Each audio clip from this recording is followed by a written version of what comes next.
Chapter 181. Reconciliation, Beetle. Harry plucked up the courage to find Arthurcy and explained his purpose to her. Arthurcy smelled a familiar smell of depravity behind this matter. I don't know where this despicable aura came from. Is it from that man? Arthuri whispered. What did you say? Harry asked in confusion. Nothing, let's go, we need a place to talk. Arthurcy smiled at Harry. How about going to Hagrid's hut? Harry suggested.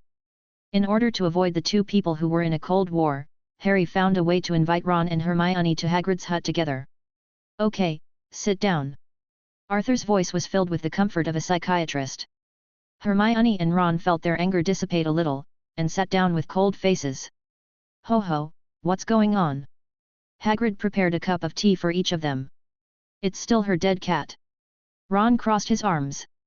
I already told you there's no way Crookshanks is going back to eat your dead rat, Hermione retorted. Hagrid, who understood what was going on, looked at the two of them seriously and said. You can't do that. Friends are more important than mice and broomsticks. Hagrid's earnest words did not appease Hermione and Ron. Well, let's talk about it. Arthuri narrowed her eyes. Nothing to talk about, Ron muttered. First of all, are you sure your rat is dead? Asked Arthurcy. Of course, with all that blood, Scabbers must be dead, Ron shouted. So, are you sure it was Crookshanks who killed Scabbers? Don't lie to me, I can tell. There was a terrifying power in Arthurcy's words, as if there was a dragon staring at Ron from behind. Oh my god, she's like Aiden. I mean when they're serious. Harry whispered into Hagrid's ear and Hagrid nodded. I. Ron couldn't keep his word under the force of intimidation because he didn't have sufficient evidence. So, Hermione, what about you? Are you also absolutely sure that Crookshanks didn't eat Ron's mouse? Arthur looked at Hermione again. Of course, Crookshanks comes into contact with me every day. If he eats raw food, at least there will be dirt on his hair. But Crookshanks has been very clean these days. As a top student, Hermione always had clear and complete logic, and she immediately proved Crookshanks' innocence. So, Mr. Weasley, do you admit that you are just taking your anger out on the death of the mouse? Arthuri hinted. The voice went straight into Ron's heart, and his conscience and reason were constantly questioning himself. Yes. Ron bowed his head and admitted his mistake. Then, should we be responsible and admit our mistakes? Asked Arthurcy. Sorry, Hermione. Ron apologized to Hermione. Humph. Never mind. I won't bother with you. This time it was Hermione's turn to cross her arms. Seeing that the relationship between the two friends seemed to have eased, Harry smiled knowingly. Well, now that the matter is settled, I'll take my leave. Arthurcy lifted the edge of her robe and bowed like a lady. With the rapidly increasing progress of the role playing in a happy mood, I set foot on the stone road back to the castle. The next day, following the shared location of the monocle, Arthuri pushed open the door of an abandoned classroom. A grey-white dragon with heterochromatic pupils was lurking in the classroom, and strange runes seemed to be flashing on the dragon's scales. The more Arthurcy looked, the more fascinated she became, as if she was about to merge into these runes, transform into a wisp of thought, and return to the warm sea of collective subconsciousness. Bang! A knife hit Arthuri's head and she fell to the ground. The invisible thoughts created waves in the ocean of collective subconsciousness, causing the dissolved Arthurcy to gather again.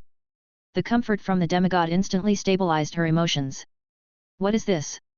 Arthur asked in confusion. The form of a mythical creature can be unfolded once you reach sequence 4. People who don't meet the spiritual standards cannot look directly at it. Aiden explained. Is my spirituality still not up to standard? Arthuri stood up and dusted herself off. Meet the standard, or you will become my loyal slave the first time you see me. Besides, even if I leave you alone, I think you will recover on your own after a while. Aiden said with a smile. Well, by the way, I have a question for you. After a while, Arthurcy, who had regained consciousness, asked. Go on. Aiden raised his hand. Why did Harry Potter and his friends gain so much more progress in acting through psychological therapy than the rest of Slytherin? Arthuri discovered the blind spot. Because the weight of fate is different. Aiden poured a glass of lemon juice for Arthurcy, and Arthurcy looked disgusted. How come you like this? Ma'am, you have to know that in this world, everyone has a different destiny. Some people's destiny will affect many people, while others are insignificant. Aiden took a sip of lemon juice and told the cruel truth of the wizarding world. As wizards, we naturally possess higher powers, so our minds are strong and can even be ahead of our souls, thus controlling the magic power. As Aiden spoke, a beetle flew in from the window. Arthur wanted to ask something else when she noticed Aiden pointed his index finger at her red lips.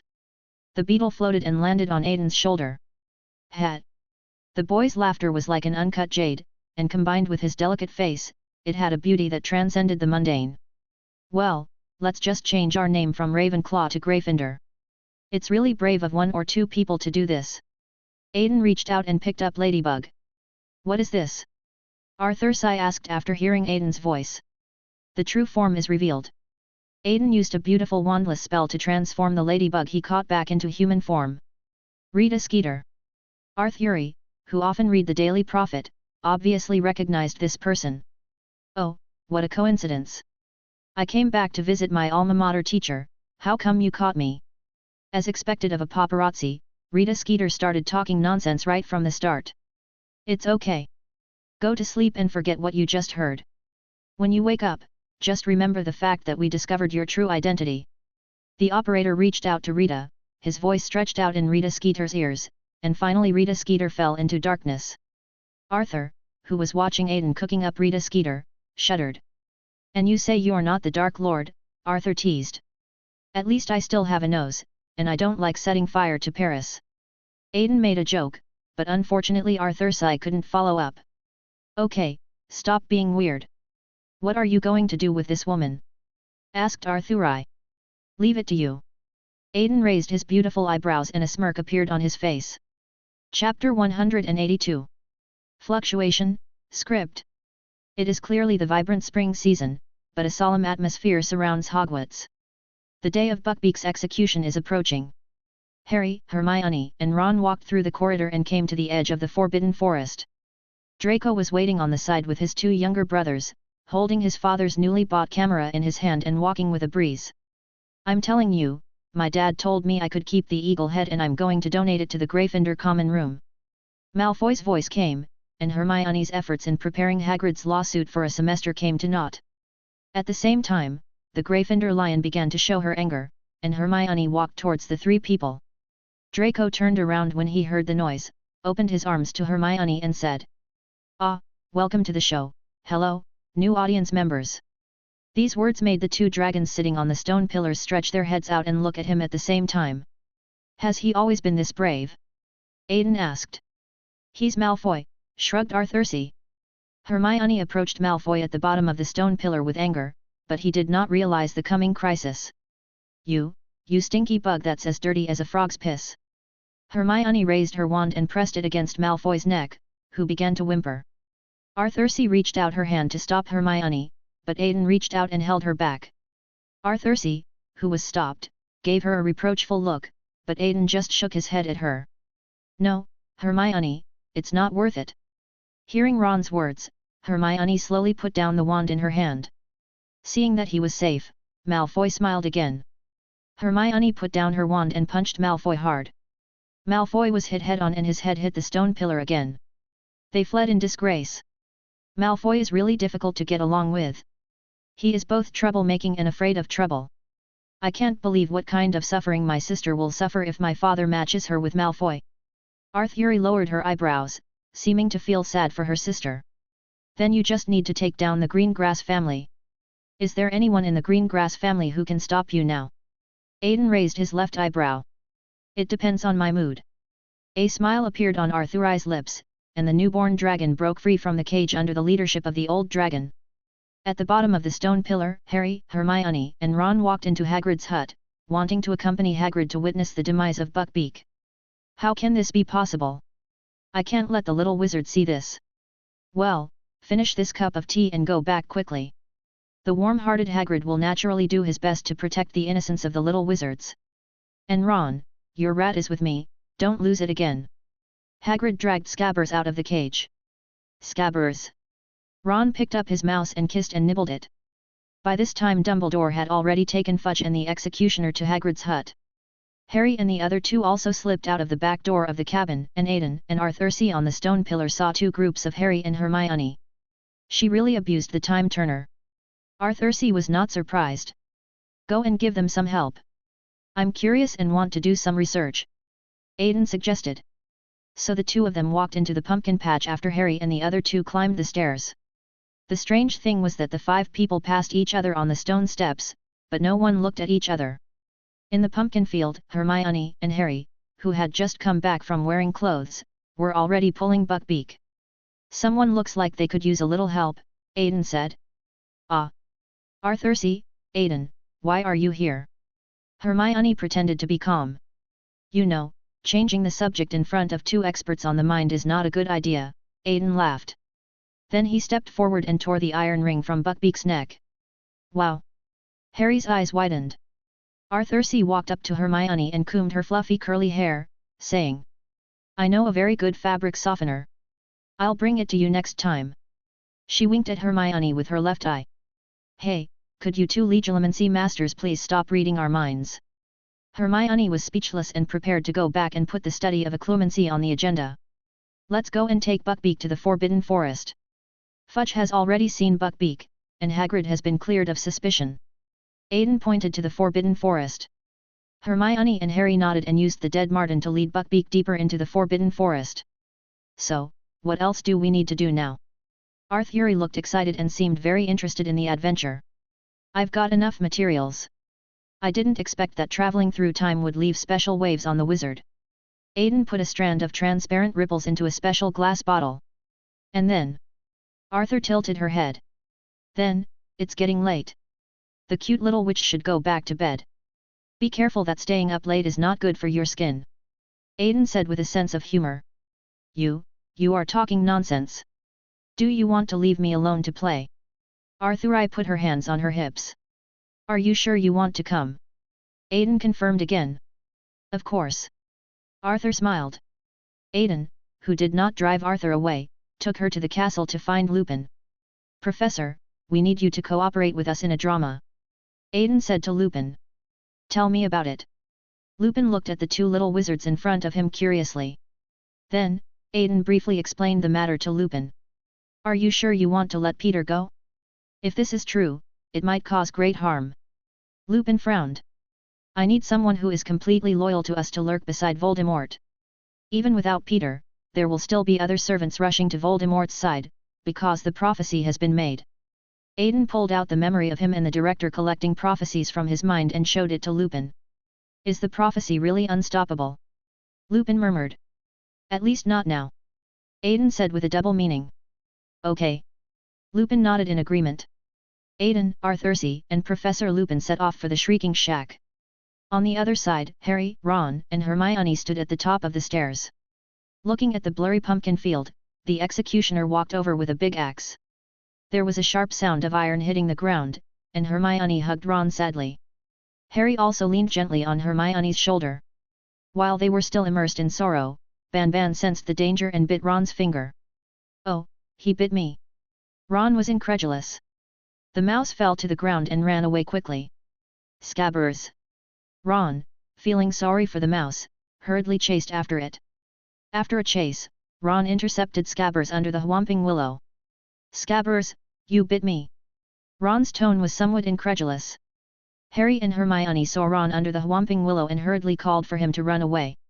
Unfortunately, a large black dog appeared behind the 2 men. Harry, Hermione, it's ominous. Ron, who believed in Trelawney, was even more terrified.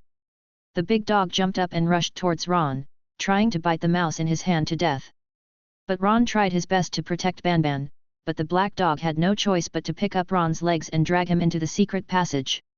Chapter 183. Old Friends Gathering. Harry and Hermione were given a warm welcome by the Whomping Willow, whose thick branches kept coming at them.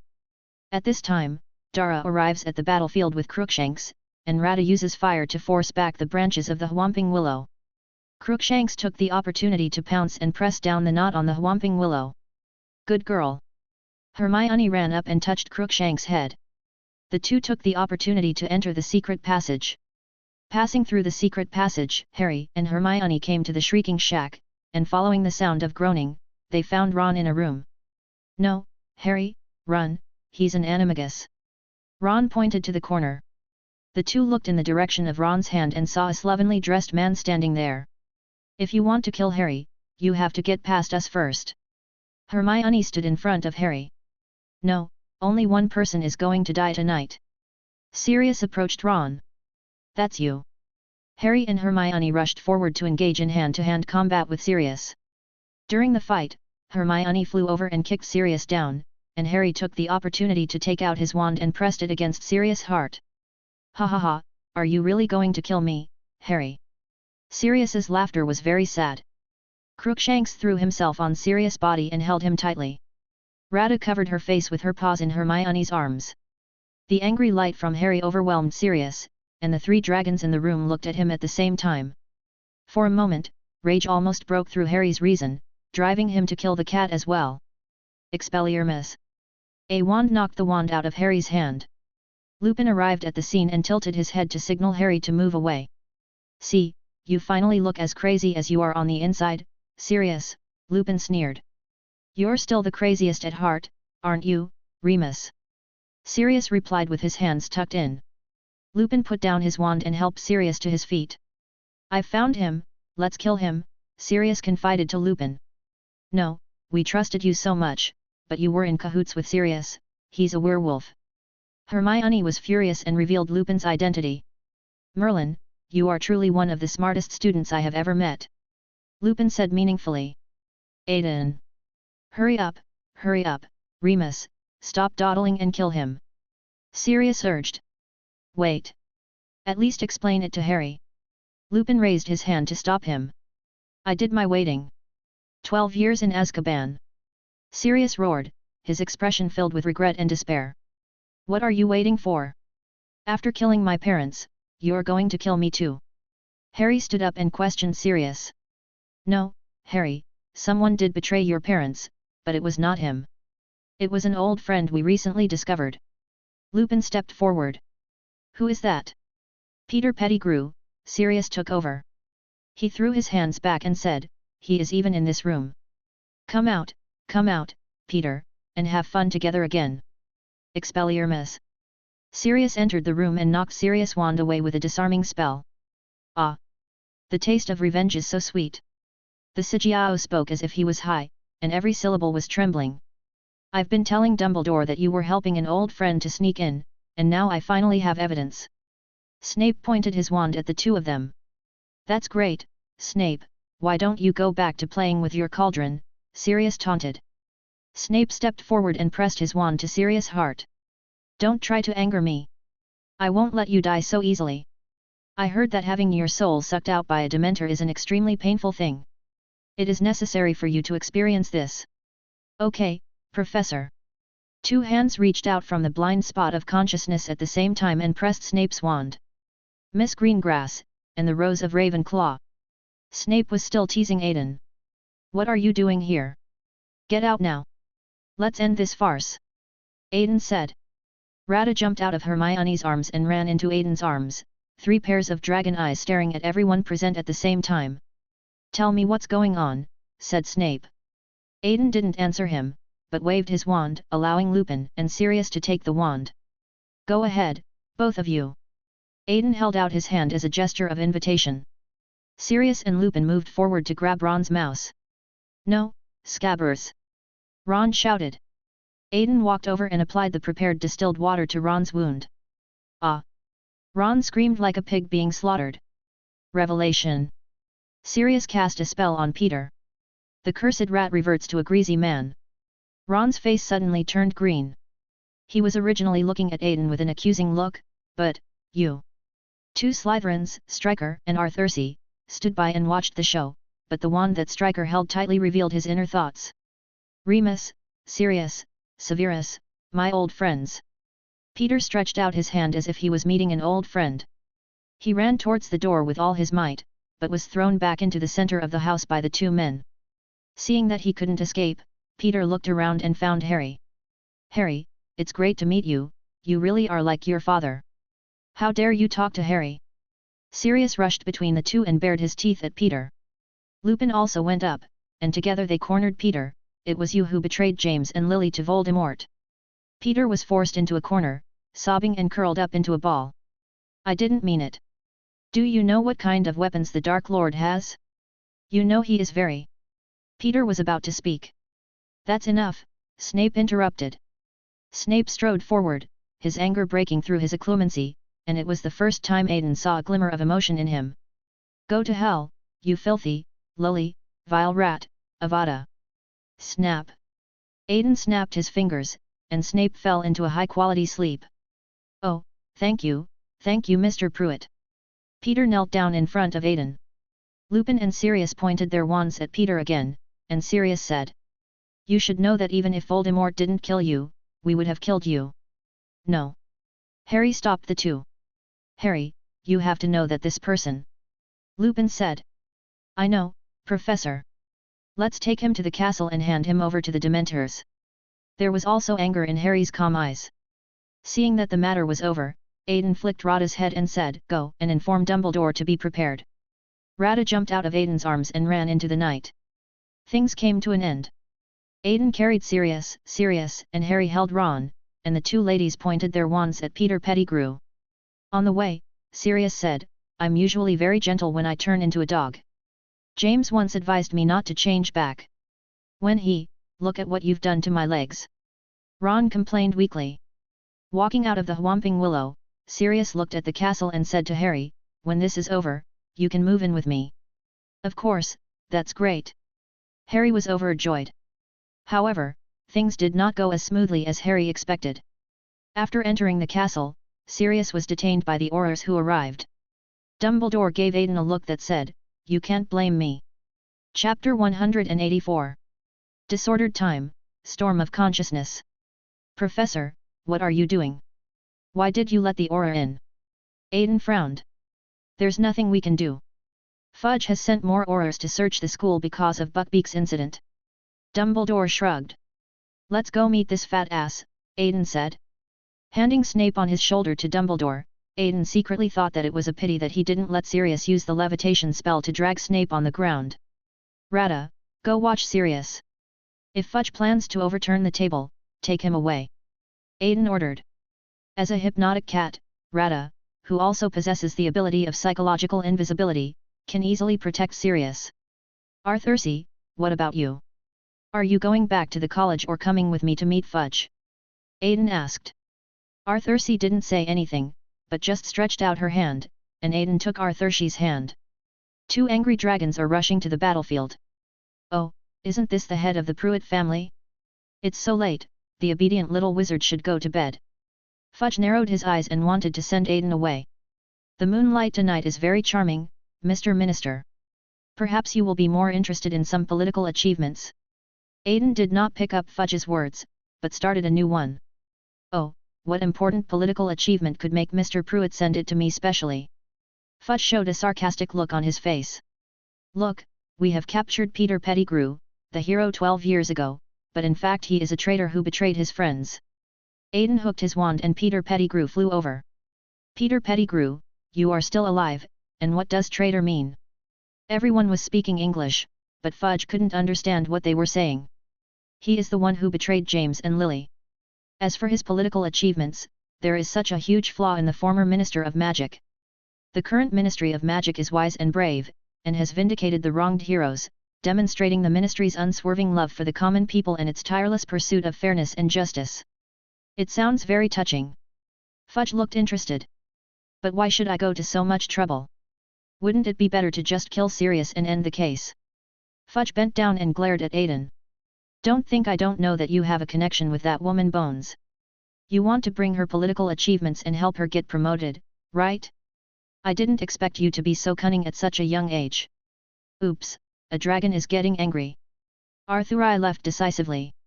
The qualitatively changed dragon might roared and attacked Fudge, and the invisible aura pressed him against the wall.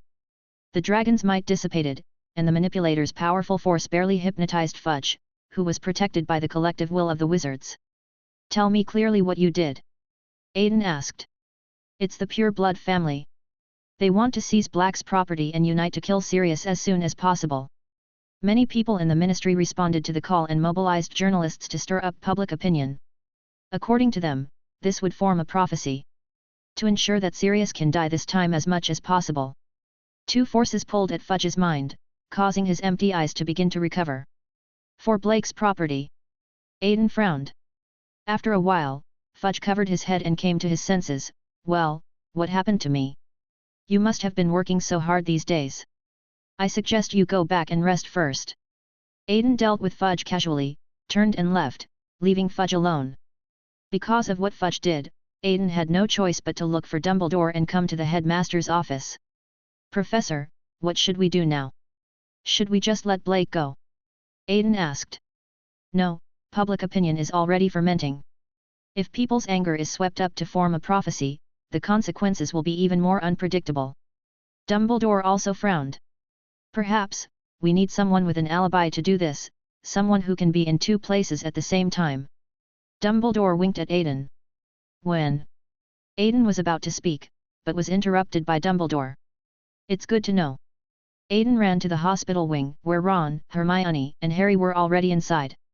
Hermione, Harry, come with me. Aiden said.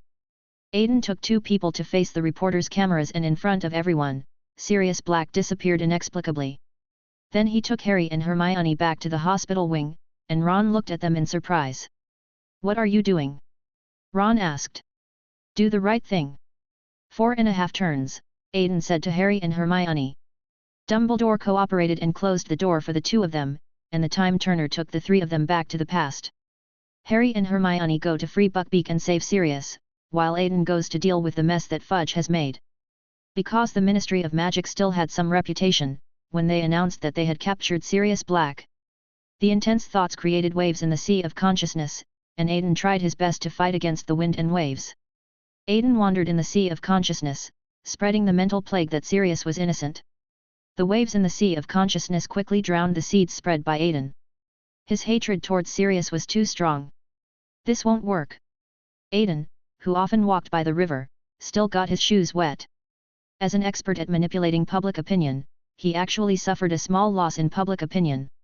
I don't know if it was because Fudge was too powerful or fate was too wonderful. Suddenly, Aiden found a newspaper in a wizard's mind.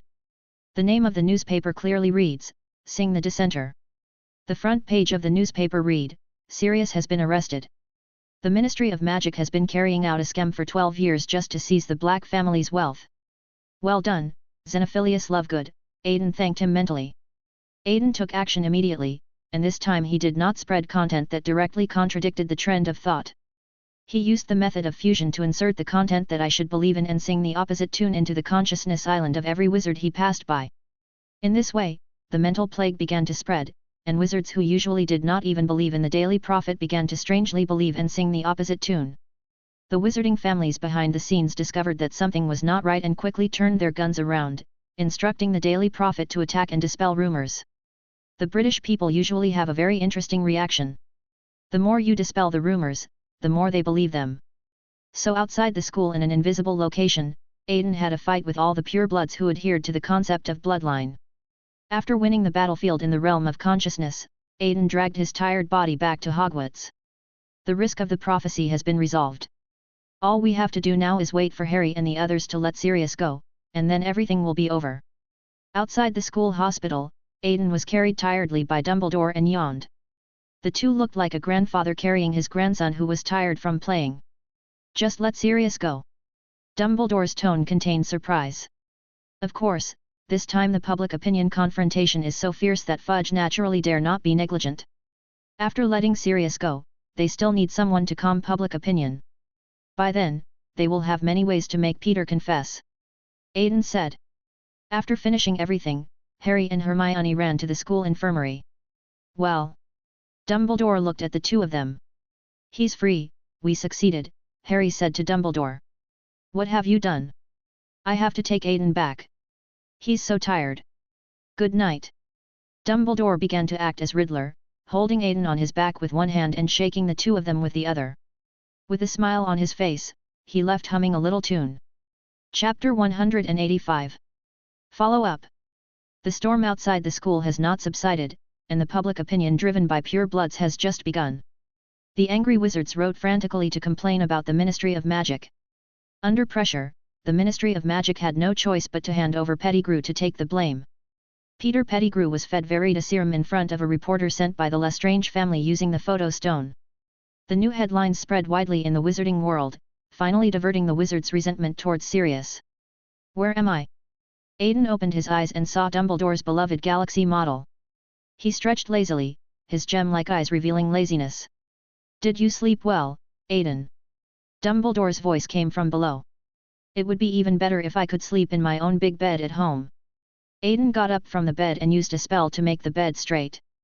Perhaps you should read this. Dumbledore picked up a newspaper and handed it to Aiden. Aiden picked up the newspaper and began to read. Run away. Aiden saw the news on the front page. It was a difficult day for the Daily Prophet, for Blake's story filled 3 pages of the paper. The last edition of the Daily Prophet reported that Peter Pettigrew had managed to escape from 12 Aurors. Didn't you tell them that Peter is an animagus? Aiden asked Dumbledore puzzledly. Dumbledore shrugged innocently, apparently saying so. It seems that it's not just fudge, there are other invisible black hands in the entire Ministry of Magic. But it's just right, it saves me from having to let Peter go. Aiden stroked his chin in thought, while stroking the monocle on his eye socket and sending the message. Kid, thank you very much this time. The Black family owes you a favor. Principal Phineas said to Aiden in the portrait. How serious? Aiden didn't look up, but still wanted to know what happened next. I am hiding in my ancestral home now. Once I help Dumbledore deal with the lawsuit, I will be able to restore my identity and walk in the sun again. Phineas Black also sighed a little. He didn't expect that the Black family would suddenly have a successor. Aiden nodded, understood the general situation, and walked straight out of the principal's office. Passing through the levels, Aiden went to the medical wing to visit Ron. Let me tell you, Aiden. Last night, Harry and the others were in the room one moment and then came in from outside the door the next. Ron was eating snacks on the hospital bed. Aiden slapped him on the leg, and Ron's expression twisted instantly. My dear brother Ronnie, it seems that since we have been at peace for so long these days, your dual skills have declined. Aiden put on a kind smile. I will report this matter to my aunt truthfully, just wait. After saying that, Aiden turned around and left the medical wing. Only Ron's screams echoed in the empty medical wing. In the afternoon, Mr. and Mrs. Weasley arrived at the school and saw Ron in the hospital wing. My dear Ron, you have suffered. Mrs. Molly came up and comforted Ron first. Later, she learned from Madame Pomfrey that Ron had only suffered minor skin injuries. Ron Weasley, you bastard, what did your mother teach you at home? You were bitten by a dog. Are you still a wizard? In less than a minute, the mother's gentle care turned into a torrential love. But, Mum, that's an animagus, he's a wizard. Ron argued. Without a wand, you can only fight with your hands. What about your training? It seems that Aiden was right. You had too comfortable last summer vacation. Mrs. Molly has begun to prepare a new training plan. Just as Arthur was about to speak to persuade them, the door of the medical wing was pushed open. Dumbledore walked in with Aiden, and wanted to turn around and leave when he saw Molly for the first time. Professor Dumbledore, you're here. Molly greeted him. Molly, and Arthur, good afternoon. Dumbledore, who was taken away at the right time, couldn't leave. Aunt, Uncle, Aiden also greeted. Professor Dumbledore, you should know the purpose of our visit to the school. Molly narrowed her eyes, then reached out and grabbed Aiden's ear. I need an explanation. The death gaze was not only directed at Dumbledore, but also swept over Aiden. Dumbledore brought a few people to the headmaster's office. The grandfather and grandson sat side by side and were scolded. I can't imagine that a dark wizard has been hiding in our house for 13 years. You too. Aunt Molly kept scolding. In the end, it was Arthur who stepped forward to share the firepower between the two. Okay, what should we do with that guy Peter? I hope he won't retaliate against us. Arthur asked. No, he is under my control now. Long lowered his head and admitted in a low voice. How did you do that? It can't be black magic. Arthur looked at Aiden seriously. No, it's one of my abilities. I can walk in a hazy fantasy and create a virtual personality and send it into other people's consciousness. In order to reassure the Weasleys, Aiden selectively revealed some of his abilities. Don't abuse this ability. Aiden. Dumbledore just gave a slight reminder and did not do much to stop him. Dreams themselves are a world that belongs entirely to us. Entering other people's dreams means that you have to face the darkness in people's hearts. Be careful, Aiden. Arthur also reminded. Oh, by the way, congratulations, Aiden, you have completed the pursuit of generations of Pruitts. Molly gave Aiden a hug. Arthur then left the office with the calmed-down Mrs. Molly. The arrival of Mr. and Mrs. Weasley did not affect other things, and the young wizards soon returned to their intensive studies. Aiden, what on earth did you do that day? At the Ravenclaw table, Edmund stopped Aiden and asked. Isn't it just asking the Lestrange family to send someone to send out the report on Peter? Aiden shrugged. No, my father asked me to ask how you managed to make all the wizards believe the naysayers all of a sudden. Edmund's eyes sparkled with intense curiosity. It's a secret recipe that cannot be disclosed. Aiden finished his meal and left with a smile. Hey, Aiden, wait a minute. Edmund finished his steak in 2 or 3 bites and followed. Returning to normal classes, Harry felt that the experiences during this period seemed like a dream. But in fact, he was very happy in his heart because he had relatives again. In Potions class, Malfoy was still diligently pretending to be a Dementor and trying to scare Harry. But Harry, who was already able to summon a physical patronus, had become immune to it. Instead, Ron couldn't stand it anymore, so he picked up the crocodile heart and threw it at Malfoy's head. Crocodile heart accurately shot Malfoy in the head, but unfortunately this action was discovered by Snape. Gryffindor, disrupting class order, deduct 50 points. Snape bent down and glared at Ron. After class, Ron could only endure Hermione's nagging while staying after class to clean the cauldron. Chapter 186. On Friday, before the Quidditch game started, Harry unexpectedly received a firebolt. On the day of the game, a big black dog hid under the stands, watching Harry sweating on the court, with excitement in his eyes. You are so brave. You dare to come out and wander around even though the wanted order has not been cancelled. The black dog looked back and saw a boy with heterochromatic eyes standing behind him. Aiden walked over and tried to pick up Blake, but he struggled to grab the grass with his claws. Helplessly, Aiden could only use psychological invisibility to hide the two of them. Change back so no one can see it. Aiden rolled his eyes. Cool, is this how you were able to avoid Remus and my perception before? It must be fun to use it for night walks. Sirius said in a nonchalant manner. Aiden picked up 2 stones and snapped his fingers, and 2 chairs appeared on the ground. Aiden sat down casually, while Sirius sat down without any hesitation. Your spell-casting ability really doesn't seem like that of a third-year wizard. Sirius exclaimed. What are you going to do next, take Harry away? Aiden asked. Of course, I've visited his uncle and aunt, they're just trash. Sirius said angrily. Dumbledore probably hasn't told you yet, but Harry has a protective spell left by his mother. Aiden took out the lemon juice. Lily. Sirius looked at him and gestured to Aiden, why don't I have one? Aiden pointed to the grass on the ground, a table appeared, and took out another glass of lemonade and placed it in front of him. This spell has a peculiarity, requiring Harry to stay in a place he considers home. But I can also provide Harry with a home. I am his godfather. Sirius stood up excitedly. No, there is no blood connection between you, and the power of the spell cannot draw love from your bodies. Aiden explained. So what you mean is that I have to watch my godson return to that place, worse than pigs and dogs. Sirius couldn't help but swear. So, what follows is what I'm going to teach you. Aiden crossed his fingers and rested them on his chin. What to teach? We need to give Mr. Dursley a little surprise. Aiden rolled up his eyes, the naughty dragon was ready for a new prank, and his seductive words moistened Sirius' heart like a clear spring. Let us all observe a moment of silence for the Dursleys. The English summer brought a cool breeze, and a bird flew through the whomping willow, and was knocked down with all its feathers.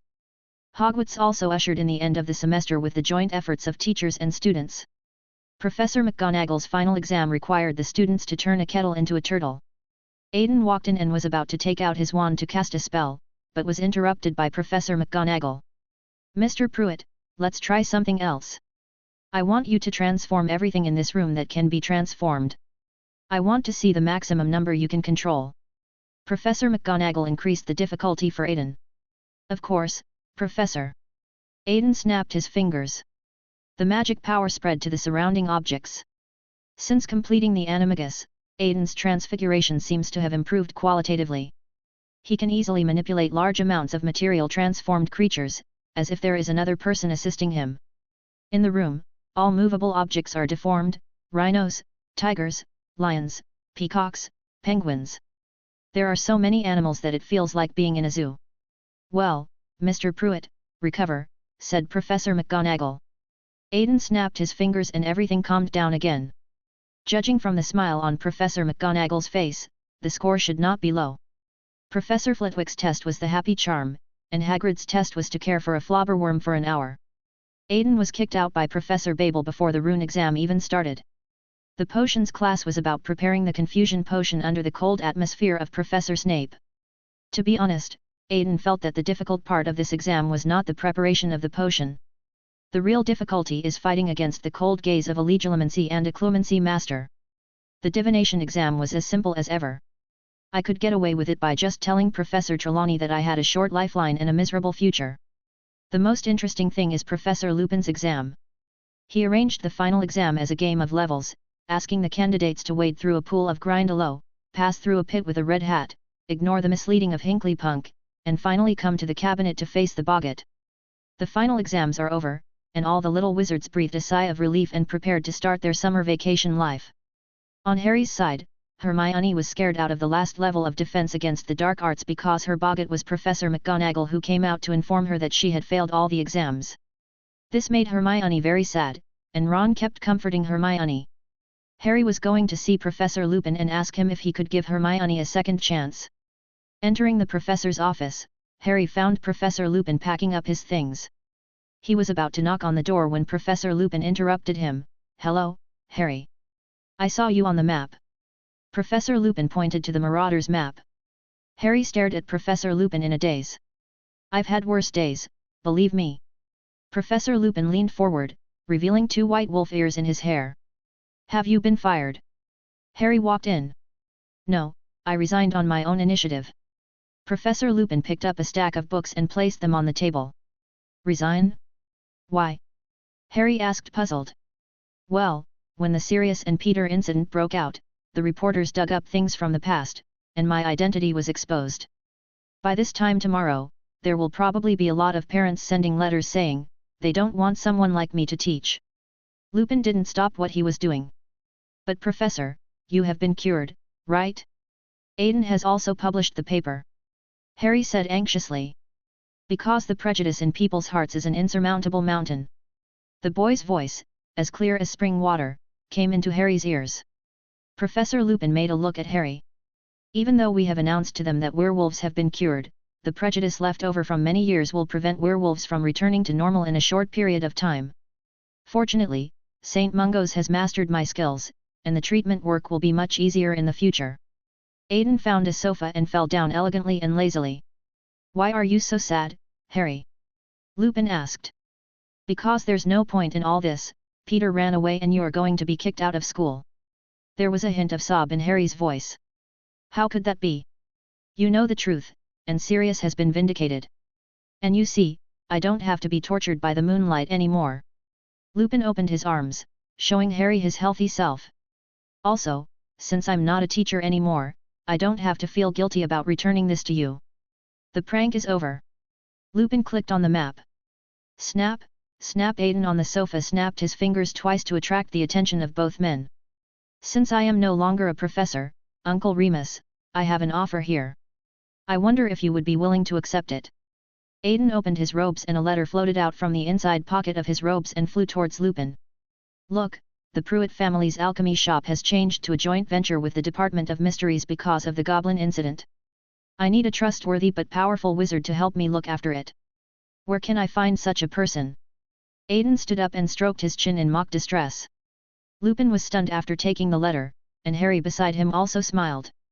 The view is pulled out from the window. Hogwarts is still running and everyone's life is still going on. Chapter 187. Farewell and Dinner. The exams are over and summer vacation has begun. The little wizards pack their bags and start to pack their own luggage. Aiden got up early. For some reason, Ethan pulled the two of them and invited Aidan and Edmund to come to his house during the summer vacation. The group of young wizards boarded the train under the professor's watchful eyes. On the train, in order to cope with the crowds of people squeezing in, Aidan could only use the traceless extension spell to widen the carriage. "You're almost using this spell that is forbidden to be used privately in public," George complained. "Perhaps we should go to Azkaban to visit our beautiful little brother later," Fred immediately continued. "If you don't want to sit, just get out." Aidan glanced at the two mischievous guys, and they immediately quieted down. Just then, a brown owl caught up with the train and brought a letter to Harry. "That Harry Potter proceed to Hogsmeade be permitted by Sirius Black." Harry's face was filled with joy when he saw the words on the letter. "Oh, by the way, I bought this owl and I'll give it to your friend who lost his pet." Harry finished reading this and handed the owl to Ron. "Me?" Ron couldn't believe this sudden surprise. "But, is this another animagus?" Ron was the type of person who once bitten by a snake will never be as brave as the rope. "Just give it a name and then you'll know if you have established a magical connection with it." Aidan rolled his eyes. "Well, let me think, let's call it Piggy." Ron named the owl. "The magic creates a strange connection between humans and owls, binding them together. Aren't you afraid it's an animagus?" Aidan raised his eyebrows. "Humph, your cat is the animagus, and she can talk." Ron's love for Scabbers suddenly shifted, but he didn't realize that he had offended a cat that should not be provoked. Lotta jumped high and gave Ron a cat punch, causing his head to hit the wall of the carriage. "Ouch!" Ron held his head, feeling pain in the front and back. "You deserve it." Hermione also laughed at him. Then she picked up Rada and asked, "Aidan, how did you get Lotta to talk?" Aidan put the book down and smiled wickedly. "Magic experiment." Lotta also matched his expression of sadness and said, "In order to be able to speak, my throat has been transformed by magic 16 times. The reason why you can hear me speak now is actually the result of my vocal organs being transformed to mutation." After hearing this, Hermione stared at Aidan with accusing eyes and hugged her Crookshanks tightly. "Okay, stop making trouble. Lotta can speak because her blood has reverted to her ancestral lineage. Now she has become a magical creature." Aidan used a flying spell to retrieve Rada, holding her up so that everyone could see the runes on her fur. "What is this?" Harry asked. "The rune Kanaz represents fire," Aidan explained. "Cool. It would be great if piglets could also turn into magical creatures." Ron looked at Rada enviously. "The most similar magical animal to an owl is the otter." Hermione coldly shattered Ron's fantasy. "Forget it then." The train roared into King's Cross Station. Everyone found their own parents. Surprisingly, even though Harry and the Dursleys had a falling out last year, Vernon still drove to pick Harry up. Thinking of what he discussed with Sirius on the Quidditch field, Aidan felt an inexplicable pang of conscience. "Get in the car, you!" Fennon was about to yell at Harry, but was interrupted by Harry.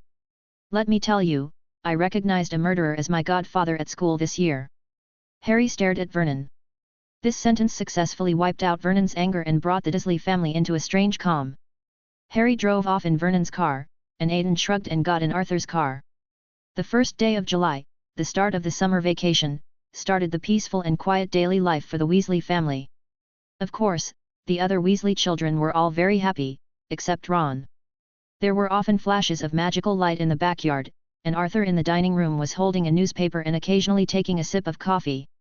Seeing that Mrs. Molly seemed busy, Aidan put on an apron and started helping with the dishes in the sink and today's dinner. "I heard from the little wizard in Ravenclaw that he is very virtuous," George whispered in Fred's ear on the sofa. "It seems to be true now." Fred nodded. Ginny, who was sitting in the middle, heard what her two brothers said and looked at Aidan again, wondering if the one who would appear in the future would be a sister-in-law or... Bang! With a violent explosion, Ron's scream came from outside. Finally, everything outside the window fell into complete silence, and after a while Mrs. Molly dragged Ron in. "You're too lazy, Ronnie. It's only been one semester." Molly shook her head in disappointment. "You've been busy playing since school started, and you've neglected your skills." Aidan stroked the potato with his palm, and it turned into thin slices by itself. "Oh, Aidan, let me do it," Mrs. Molly said when she saw Aidan cooking. "It's okay, Aunt. It's rare that you let me try it. Besides, I learned a lot of recipes when I traveled to the East before." The boss far away in the east, from whom Aiden had stolen his skills, sent a protest.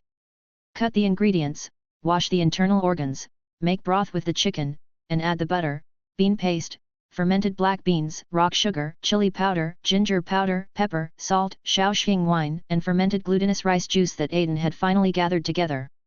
The soup base for a shabu-shabu hot pot was ready, and Aiden brought the hot pot to the table. The washed ingredients are placed around the hot pot. Oh my god, Aiden, you didn't even cook it, how are we supposed to eat it? Ron was stunned when he saw the raw ingredients. This is a delicacy from the Far East. Come and learn from me. Aiden picked up the spoon and threw the potato slices and kelp shreds into the pot to cook. Also throw in the offal, and some beef and mutton. The flame cooked the ingredients in the pot, and soon, an enticing aroma began to spread. Is it ready to eat? Arthur was very interested. One more minute. Aiden asked them to be patient. The water in the country began to boil, and the meat began to float up, and it looked like it was about the same. Aiden lifted the lid and made some for Molly and Arthur to try. It's really good, but a little spicy. Arthur stretched out his hand and used his tongue to fan the air. The Far Eastern way of eating is so unique. Molly was impressed after trying it. With their parents taking the lead, other children also began to pick out foods that interested them. Ron only ate a little bit of the meat in the red pot, and his whole face turned red. It seems that spicy food doesn't suit you. Aiden handed over a drink. Ron took it and poured it directly into his mouth, sticking out his tongue and breathing continuously. Night falls with the starlight, but the smell of fireworks in the humble dwelling drives away the loneliness brought by the night. Chapter 188, Change? Father and daughter break up. On the second day of summer vacation, an old friend came to visit Aiden at the burrow. Oliver. Aiden looked at the person who came and called out his name. Although I don't want to disturb your happy holiday, the situation is urgent, so I have to take the liberty to visit you. Oliver took out a letter and handed it to Aiden. Aiden took the letter and unfolded it to examine it. The writer of the letter was the director. According to information from the Department of Mysteries, they seemed to have detected the emergence of new Deep World worshippers.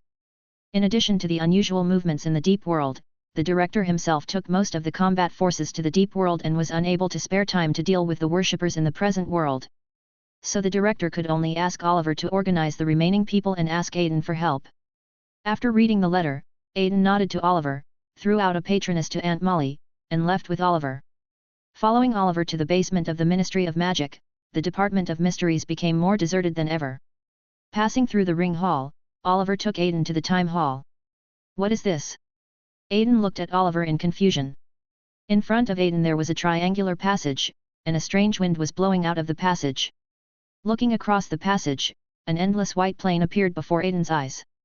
From time to time, the wind blew across the plain, carrying white sand, as if it would crush all living creatures that set foot here. This is the third layer of the Deep Realm, the Quiet Plain. It is rumored that the king of the Deep Realm, Anti-Entropy, resides here. Oliver introduced.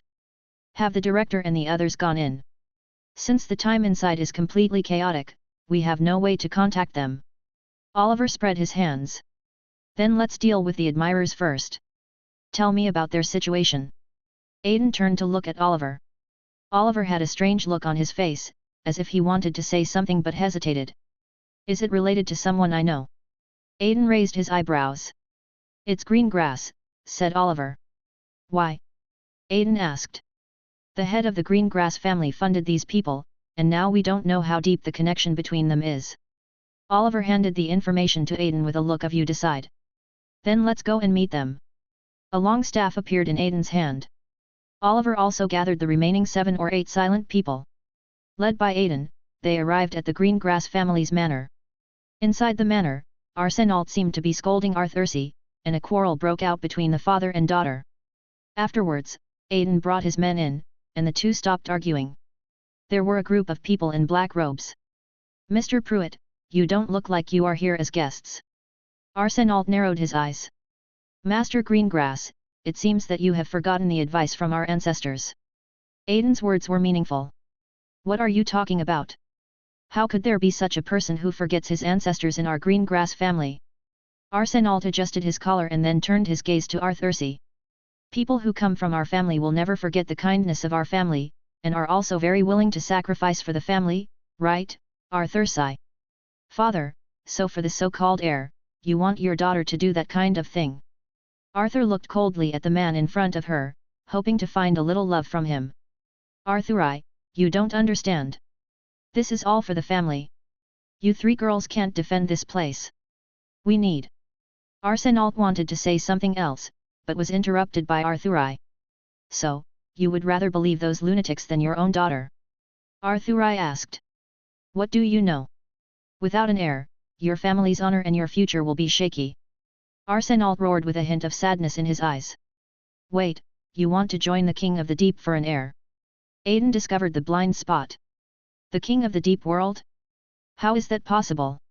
Why should I join those guys? Arsenault was also stunned. So what's going on?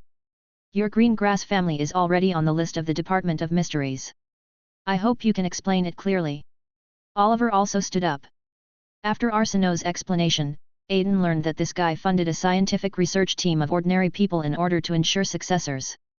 They claimed that they could use embryo technology and genetic screening to help the green grass family create an heir. But why Arthur sighed? Aiden was confused. Because she has the strongest magical power among the three, and she has already completed the magical transformation of her organs. She has obvious tendencies towards being a genius. Green grass needs her to produce offspring that are strong enough. Arsenault acted as if it was a matter of course, which made Aiden frown. But she is only 13 years old. Aiden looked at him. Green grass has supported her for so many years, so what's wrong with her giving back to the family now? Arsenault looked as if you were making a fuss. Aiden turned his gaze to Arthurcy, and it seemed that she had reached the limit of her patience. Father, this is the last time I call you this. Aiden once advised me to take down the green grass family. But I am always grateful for your kindness and have never been willing to harm my family. But if the so-called family just treats people as bargaining chips and tools, then this place really makes me sick. I, Arthur C. Greengrass, renounce the name of my own free will. Arthur C. took off the ring with the Greengrass family engraved on it, threw it to Arsenault, and stood up to leave. Stop, then what are you going to use to pay back what you owe the family? Arsenault looked at Arthur C. angrily with his fists clenched. If it's difficult, please send the bill to me. I will find a way to pay it off. Sequence 7 Arthur C. used shock and powerful aura to suppress Arsenault. Arthur C., how dare you step out of this door? Without me, could you come into this world? Arsenault was shocked and his tone was a little confused. Arthur turned around with a hint of determination in her eyes. She used a spell to draw out half of her own bones and blood and splashed it on the ground of the green grass family. Just think of your daughter as dead. There was a hint of weakness in Arthur C.'s voice. Her organs had already been transformed into magical form and her Sequence 7 body was barely holding her up. Aiden walked up to her and helped her, disappearing with her into the green grass family. Arsenault wanted to chase after him, but was stopped by Oliver. Master Greengrass, you are suspected of defecting to the King of the Deep Realm. You should explain it clearly to our company first. Oliver gave a kind smile.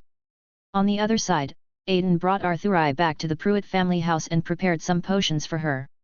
Sensen, please take care of her for me. I need to go out for a while. Aiden looked at Sensen. Okay, Master Aiden. Sensen bowed. After settling Arthur C. down, Aiden went to meet Oliver again. How is it, have you found out anything? Aiden asked. In the northwest of England, there's a place called Sellafield. For some reason they seem to need a lot of energy. Oliver looked solemn. Then let's go meet these people. Aiden nodded. The group rushed to Sellafield as the space flashed. Chapter 189. Future and Past. When Aiden and his men arrived at Sellafield, it was too late, and there were many weathered mummies lying on the ground. Oliver took out the instrument and went forward to scan it. It has the power of the King of the Deep Realm. Let's go in and take a look. Aiden waved his hand and a long staff appeared. Stepping into the interior of the nuclear power plant, you will find yourself in a large, technologically advanced space. In the middle of the reactor hall stands a huge reactor pressure vessel, surrounded by layers of protective structures. Surrounding it are intricate pipes and equipment that connect the reactor and cooling system, forming a sophisticated network. On the high platform, a group of worshippers of the King of the Deep held a ceremony inside the nuclear power plant. The combination of the worshippers' religious rituals and the technological responsiveness of the nuclear power plant made the whole scene somewhat inexplicably absurd. These worshippers were all kneeling earnestly to worship the crystal stone in the middle, turning a deaf ear to the arrival of the group of silent people. Aiden picked up a believer and checked him, and found that his brain had literally become empty. These people have lost their brains. How did they manage to break through the guards and come in here to have a party? Oliver asked puzzledly after checking the condition of these people. Perhaps we can express our admiration for the firmness of these people's faith. Aiden joked. There's no way. These people can't be saved. Let's give them a quick death. Oliver said to the silent man behind him. Aiden also raised his wand to help them free. But at this moment, the person kneeling in front suddenly stood up, and the crystal flew straight into his brain. Then he opened his mouth, and a strange tone echoed in the nuclear power plant. "O.T. Texan, we are sworn enemies." The moment he opened his mouth, everything around him began to age at an extremely fast speed. "Since I can't defeat my future self, I'll kill my past self." A golden bubble emerged and wrapped Aiden, surrounded by a silver ribbon with runes engraved on it. Aiden! Oliver wanted to rush forward, but the protective measures around the reactor were eroded by time, and a large amount of radiation leaked out. Oliver received a direct hit from the radiation, his body went limp, and he was unable to organize an effective attack. The other silent men struggled to take Oliver away. Aiden was also pulled by the golden bubbles and sank into the deep world. 3 layers of deep world and quiet plain. Golden bubbles fell from the sky, and the entire Jingxi plain shook because of the arrival of the bubbles. The earth was cracking, and a huge monster was rising from the dark cracks. A huge clock composed of endless nebulae and black holes came into Aiden's eyes. The clock is surrounded by 12 pairs of wings, and the hands on it appear to be movable soft matter. Carrying distortion and pollution, the king of the deep anti-entropy appeared. But what is strange is that the surface of the watch seems to be damaged in many places, and there is even a huge crack running through the dial. The pointer twisted and stretched towards Aiden at this critical moment. There was a sound of glass breaking, and a huge dragon claw dropped from the sky and pressed the anti-entropy back into the crack. A giant silver dragon with heterochromatic pupils appeared. It had 2 leather-covered wings on its back, and mysterious and 3-dimensional symbols were engraved on the silver-white scales on its surface. The dragon stretched outward into the flesh and blood, and extended into the surrounding void, as if intertwined into something that did not belong to reality. The dragon also carries distortion, which makes people go insane when they see it, and their spirits are tainted with all the thoughts from the heart. The scales on the dragon's body turned into streams of light and came in front of Aiden. The light took shape in front of Aiden and gradually turned into a man with long silver hair. The man looked like a larger version of Aiden, wearing a white wizard robe, but without the conspicuous dragon horns. He stroked his chin and looked at Aiden. "Ha, look at you, you've become arrogant after becoming a demigod." As soon as the man opened his mouth, there was a familiar smell of jerkiness. It was a pity that Aiden in the bubble couldn't move, otherwise he would really want to roll his eyes at him. There was a harmonious scene between the two of them, while the dragon and the clock were fighting. "Anti-entropy has come here, and I need to go to war with him. Because of my uniqueness, the existence of me and you in the same time and space will cause chaos, so please go back in time." The man waved his hand, and a small church made up of corpses of different races flew towards Aiden. "By the way, you must cherish the time you spend with the system." The man looked gently at the gem on Aiden's neck, then raised his hand to invade the golden bubble around Aiden. The giant dragon in the distance also broke off a clock hand and threw it over here. Under the power of the same source, the pointer was inserted into Aiden's shadow. Soon, the bubble was completely invaded and turned completely silver. The man clenched his palms, and a long staff of the same type appeared in his hands. He chanted a spell. Aiden began to feel that the scenery around him was stretching and rapidly receding. Then he fell into darkness. In 1926, the flying newspapers showed that it was an uneasy year. The dark wizard Gellert Grindelwald is sweeping across Europe. Hogwarts, increased security, drink a chug of strong liquor and sing along. Grindelwald's attack heightens threat of wizard no-mage war, banned ownership of magical creatures continues in the US. Magic exposure index hits record high, anti-wizard sentiment rises, President Pickery speaks out, urging all parties to remain calm. Where is Grindelwald? English, German, French. The View came to a ship sailing to the United States. A man in a blue coat picked up his box and said, "Duggar, be quiet, please, it won't be long." The suitcase seemed to respond to him and lifted up twice. The man lay on the suitcase, listening to the cries of the creature inside. Suddenly, an unconscious boy appeared next to him, and the dragon horns on the boy's head appeared in the man's eyes. The man frowned, looked around, took out his wand and cast a confusion charm on the people around him. "Kid!" He reached out and shook the boy, but he didn't respond. The man opened the suitcase and put the boy inside. "Duggar, please take good care of this child for me." The man knocked on the suitcase and said. Then the ship docked and the man came to customs with his suitcase. "Newt Artemis Fidos Commander, British?" asked the customs officer. "Yes." Newt nodded. "Is there any food or livestock in the box?" The staff looked at his box. But at this moment, the box opened uncooperatively. "Let me see it," said the staff. "Oh, of course." Newt placed the box on the counter and switched to Muggle mode. The staff checked his suitcase and returned the passport to Newt after confirming that it was fine. "Welcome to New York." "Thank you." Chapter 190. New York and Escape. Where am I? Aiden opened his eyes and saw a ray of light in the darkness. An ermine beast was nuzzling Aiden. Ah! The huge force of the arriving operator pushed the venom horn away and knocked it aside. Letting go of his perception, Aiden found that he seemed to be placed in a space device. The surrounding environment was intentionally adjusted by wizards to become a variety of places suitable for these magical animals to survive. He carries an echo box with him, which contains all kinds of animals. He has great accomplishments in the untraceable extension spell and alchemy. Aiden stroked his chin, figuring out where he was. "And, go over there." Recalling the words of the man in the deep world before, Aiden clenched his left fist and smashed it into his palm. "I was wondering why Newt seemed so familiar with me and taught me all his special skills." Aiden suddenly realized. "But how do I get out now?" Aiden walked into a room and found a staircase leading upstairs.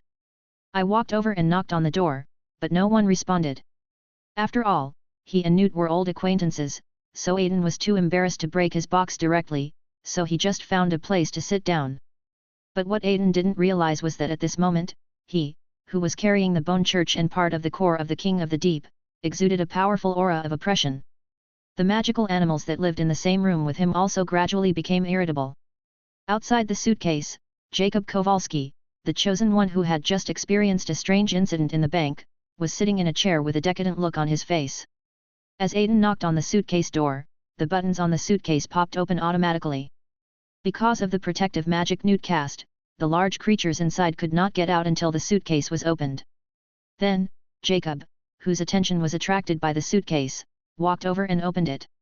Inside the suitcase, the creatures that saw the escape route immediately swarmed out, which surprised Aiden. Outside the suitcase, as soon as Jacob opened the suitcase, he was pounced on and bitten by a mortar rat. A large number of magical creatures rushed out and blew apart his shabby apartment. Aiden, feeling as if he had gotten into trouble, shrugged and walked out of the suitcase stairs. "Look at you. Basically, wherever you go, there are explosions. You are always involved in the largest scale leaks." The system teased. "You, oh, forget it." Aiden remembered what his future self said and decided to tolerate the system this time. "What should we do now?" Looking at the messy room, Aiden didn't know how to start for a moment. "How about you turn into a dragon and ask Newt to support you? I believe such a strange dragon species will definitely arouse his interest." The system teased again. "You shut up." On the other side, Newt was brought to the scene by Tina. The resident outside the apartment complained loudly to the police, claiming that he saw a huge. Then, Newt cast a little confusion charm on him, which succeeded in getting him to complain to the police about the gas. Walking down the hall, Newt entered Jacob's room. In the room, smoke and dust surrounded a beautiful 14-year-old boy. His face was delicate and slightly childish, his silver hair was fluttering, and his pair of gem-like heterochromatic eyes were very eye-catching. "Oh, you're awake. I just found you on the bed and was worried you'd be discovered, so I put you in my box," Newt explained. "Forget it, let's repair this place first." Aiden snapped his fingers. The surrounding debris began to fly towards where they originally were. "Mr. Scamander." Tina called Newt's name and came up. Seeing that Aiden had no hostility, Newt also walked forward, picked up his own box and began to check it. "How much did you run?" Newt asked. "A lot. Aiden gave him an awkward smile. You don't have to blame yourself. It's my responsibility to let the muggles take my box.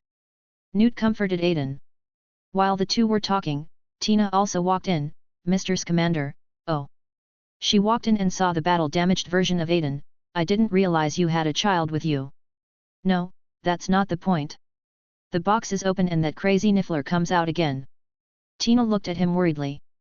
Maybe. Newt nodded. Then catch it back. Oh, look at this poor no major. Tina squatted down to check Jacob. Jacob was still groaning, and Tina looked at his neck, and then a mortar rat rushed out. After all, Tina was a wizard who had worked as an auror, and she quickly slapped the mortar rat away. Merciful Lewis, what is that? Tina fell to the side. Newt stepped forward and grabbed the mortar rat by the tail and stuffed him into the box. Don't worry, it's just a mortar rat. You. Jacob looked at Newt. Relax, this. Tina stepped forward and wanted to hold Jacob's hand. My name is Jacob Kowalski. Jacob, who was unconscious, held Tina's hand. Newt took out his wand and pointed it at Jacob, ready to erase his memory. But Tina stopped him. We can't erase his memory, we need him as a witness. I'm sorry.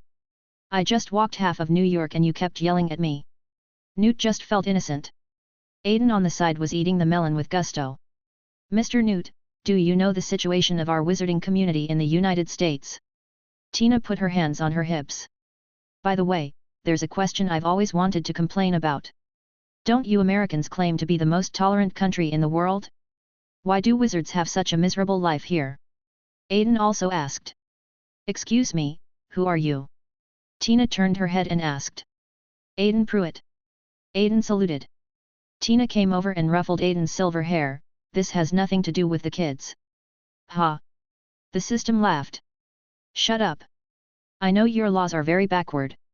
You can't be friends with muggles or marry them. Newt shook his head. Who would marry him? Tina glanced at Jacob with disdain. Your sister. Aiden tilted his head and acted cute. How do you know? Oh, you too. Tina reacted. What is it? Newt asked. A telepath. Aiden winked at him, and Newt felt like he had seen that look before at school. Okay, stop talking nonsense, you two. Follow me. Tina pointed at Aiden and Newt. I don't understand why I should go with you. Newt complained. Come and give me a hand. Tina tried to lift up Jacob who was talking nonsense, but he was too heavy. Let me do it. Aiden walked forward and picked up Jacob with one hand. How did you do that? Tina was a little surprised. Didn't you see his horns? He should be a dragon man. Oh, the history of the wizarding world in America is too short, so it's normal that you can't recognize him. Newt explained without forgetting to mock. Tina looked at Aiden's horn, ignoring Newt, and reached out to touch it. The cold dragon horn was very smooth. On the other side, the members of Second Salem, led by Rondon Shaw, meet with Mr. Shaw, a media tycoon in New York. A quarrel broke out among the three of them in the office, and finally Mr. Xiao's son Henry Xiao said something and left with some freaks. At the same time, Henry Xiao said a freak in front of Credence when he left. In a corner where no one noticed, Credence Barebone raised his head and glanced at the congressman. Chapter 191, No Maj enters the magical world. Tina led the three of them across several streets to her apartment. Oh, listen, I shouldn't have brought you here. Tina warned the three people in front of the door. Be careful when you go in later, don't be discovered by Mrs. Espersto, okay? Aiden took over her words. Don't read my mind. Tina tapped Aiden's forehead. Don't bother, I'll take you in. Aiden walked in front, pulling a few people into psychological invisibility, and walked in swaggeringly in front of Tina's landlord. How did you do it? Tina looked at Aiden in surprise. This seems to be some kind of ability that affects consciousness. Can dragon people do this kind of thing? Newt also reached out and touched Aiden's head. You're amazing too. You have a special affinity. No wonder we felt like old friends when we first met. Aiden looked at Newt. First meeting. Newt tilted his head. I came from the future and was stranded here for some reason. Aiden shrugged. Future. What happened to the future? Jacob was still confused. I can't reveal too much to you. I can only say that everything I do now is to complete a part of history. This is the special thing about time conversion, Aiden explained. Are you the unspoken man? Newt asked again. Aiden shook his head, signaling him not to ask any more questions. Tina led a few people into her room, and Aiden cooperated by unlocking his invisibility. The rooms in the apartment are in typical American modern style. There is a fire burning in the stove, and many ladies' private clothes are being dried automatically. The curse of housework has taken over the lives of the two sisters. A young woman in open clothes is leaning against the back door. Tinny, you brought a man home, oh what a cute little guy. Tina's sister Queenie walked up and scratched Aiden's chin. Oh gentlemen, this is our sister. Queenie, aren't you going to put on something else? Tina took off her coat and hung it on the hanger. Oh, of course. Queenie waved her wand and the clothes fluttered around her. Can you guys please stop being so casual? I'm not a kid anymore. Aiden complained. Really? How old are you? Tina turned the record and changed to a new song. 10, 14. Aiden suddenly choked. Hey, 14. Jacob on the sofa laughed, and then he was stared at by a pair of beautiful heterochromatic eyes. The dragon's might was slightly released, making him unable to move. So, who are they? Queenie looked at the three of them. Mr. Scamander, Mr. Pruitt, British wizards, they have seriously violated the American Statute of Wizarding Confidentiality. Tina picked up the clothes around her. So, they are criminals, such young children. Queenie glanced at Aiden. As for this one, Mr. Kowalski, he's a no major. Tina walked up to Queenie. Teeny, what are you doing, this is... Queenie wanted to say something. Well, it's a long story. Mr. Kowalski was sick, Tina explained awkwardly. Newt was staring out the window intently, and Aiden could already feel that his worry was about to reach the sky. Oh, you need to rest, sweetheart, he hasn't eaten all day, so pitiful, he hasn't gotten the loan for the bakery yet. Queenie walked over to Jacob. As for you. Queenie looked at Aiden, and suddenly a pair of different colored vertical pupils penetrated into her heart. Are you also a telepath? Queenie asked curiously. No, my race is special. Aiden winked at her. You can read my thoughts. Jacob shook his head on the couch. Yes, but don't worry, most men's first thought when they see me is the same as yours. Queenie tapped Jacob with her wand. Now, what you need is food. She turned to leave, Newt turned around, grabbed Aiden's hand, and said in his heart, can you use your ability to take us away? Aiden directly sneaked into his island of consciousness with a virtual personality and established a communication line. Newt, you haven't learned occlumency, but you know there's another telepath here. Aiden rolled his eyes at him. Oh, Mr. Scamander and Mr. Pruitt, do you like pie or strudel? Queenie looked at the two men who were looking at each other in confusion. I don't have any preference. Newt shook his head. I like pie. Aiden walked over and took a seat at the table. Then he knocked on the dining table with his index finger, and the space around it widened and the dining table expanded rapidly. Oh my Merlin, are you really only 14 years old? Tina sighed as she watched Aiden cast spells without a wand. If the Hogwarts invitation is correct, I'll only finish my third year this year. Aiden shrugged. You like strudel, don't you, sweetheart? Queenie smiled at Jacob and waved her wand and the filling and dough floated in the air, rolled up on their own, and baked as they flew towards Jacob. Gentlemen, please sit down. You won't be drugged. Tina leaned on the back of the chair and looked at Jacob and Newt. At the dinner table, Queenie had been chatting with Jacob while Tina and Newt fell into awkward silence. Aiden was eating the beef pie madly, but suddenly he put it down and glanced at the four people.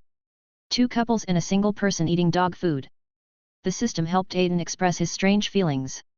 Well, you're right, so I have to eat more to make up for the loss. The heartless dragon has become immune to the system. Working in the Magical Congress is terrible. I'm either serving tea or cleaning the bathroom for them. Queenie was chatting with Jacob, but Jacob didn't say a word the whole time. The embarrassment between Newt and Tina was visible to the naked eye. Ms. Goldstein, I think Mr. Kowalski and the little wizard need some rest, besides we have to go find my crazy niffler tomorrow morning. Newt stood up and ended the awkward conversation. What's a niffler? Queenie looked at Tina in confusion. Don't ask. Tina replied to Queenie, then looked at the three people and said, also, you can rest here for one night. At night, Aiden and his party were arranged in a small room. Aiden patted his clothes, and the threads on them flipped over to become pajamas. There was a knock on the door, and Tina pushed open the door and came in with cocoa. I thought you might need cocoa. Aiden took the hot cocoa and drank it all. Jacob also took the cup and showed it off to Aiden. Newt lay on the bed, wrapped himself tightly in the quilt, looking autistic. What's wrong with him? Jacob asked Aiden puzzledly. Maybe he's worried. Aiden pointed out the reason why Newt was in a bad mood. What are you worried about? Jacob was even more confused. The animals you let loose, and the time and energy it takes to deal with the impact they cause. Aiden shook his head. Chapter 192. Seeing Tina walk out of the room, Newt immediately stood up, opened his suitcase and walked in. Ha! Jacob yelled. Let's go. Aiden knew what Newt was going to do, so he pulled Jacob out of the bed and stuffed him into the box. He also crawled in through the entrance of the suitcase, and the suitcase jumped up, closed automatically, and was locked. Entering the suitcase, Jacob found that it was a wooden house that looked like a studio. Newt was picking herbs to mix him a remedy. You were bitten by a murder rat. You must be very sensitive. Newt crushed the leaves he picked and applied them to Jacob's wound. He drew a glass of water from the bucket and handed him a few pills. Take this and you won't sweat anymore. So, what about you, Mr. Pruitt, what's going on with you and what are your plans? Newt looked at Aiden. I came from the future and now I have no relatives in a foreign country. I need you to take me back to England to find Dumbledore. Aiden said. Can't you go back by yourself? I see your spell-casting ability is so strong. Newt asked again. Well, it's mainly because it's fun to stay in America with you, and don't you need a wizard with powerful magic as your assistant? Aiden acted cute. Well, I can let you stay, but you are not allowed to make any trouble and you are not allowed to hurt my animals. Newt looked into Aiden's eyes and said word by word. Newt took out a big knife and cut a large piece of pork into small pieces and put them into the bucket. Here. He handed the bucket to Jacob. Oh, so you are a little wizard. Jacob started chatting with Aiden while holding the bucket.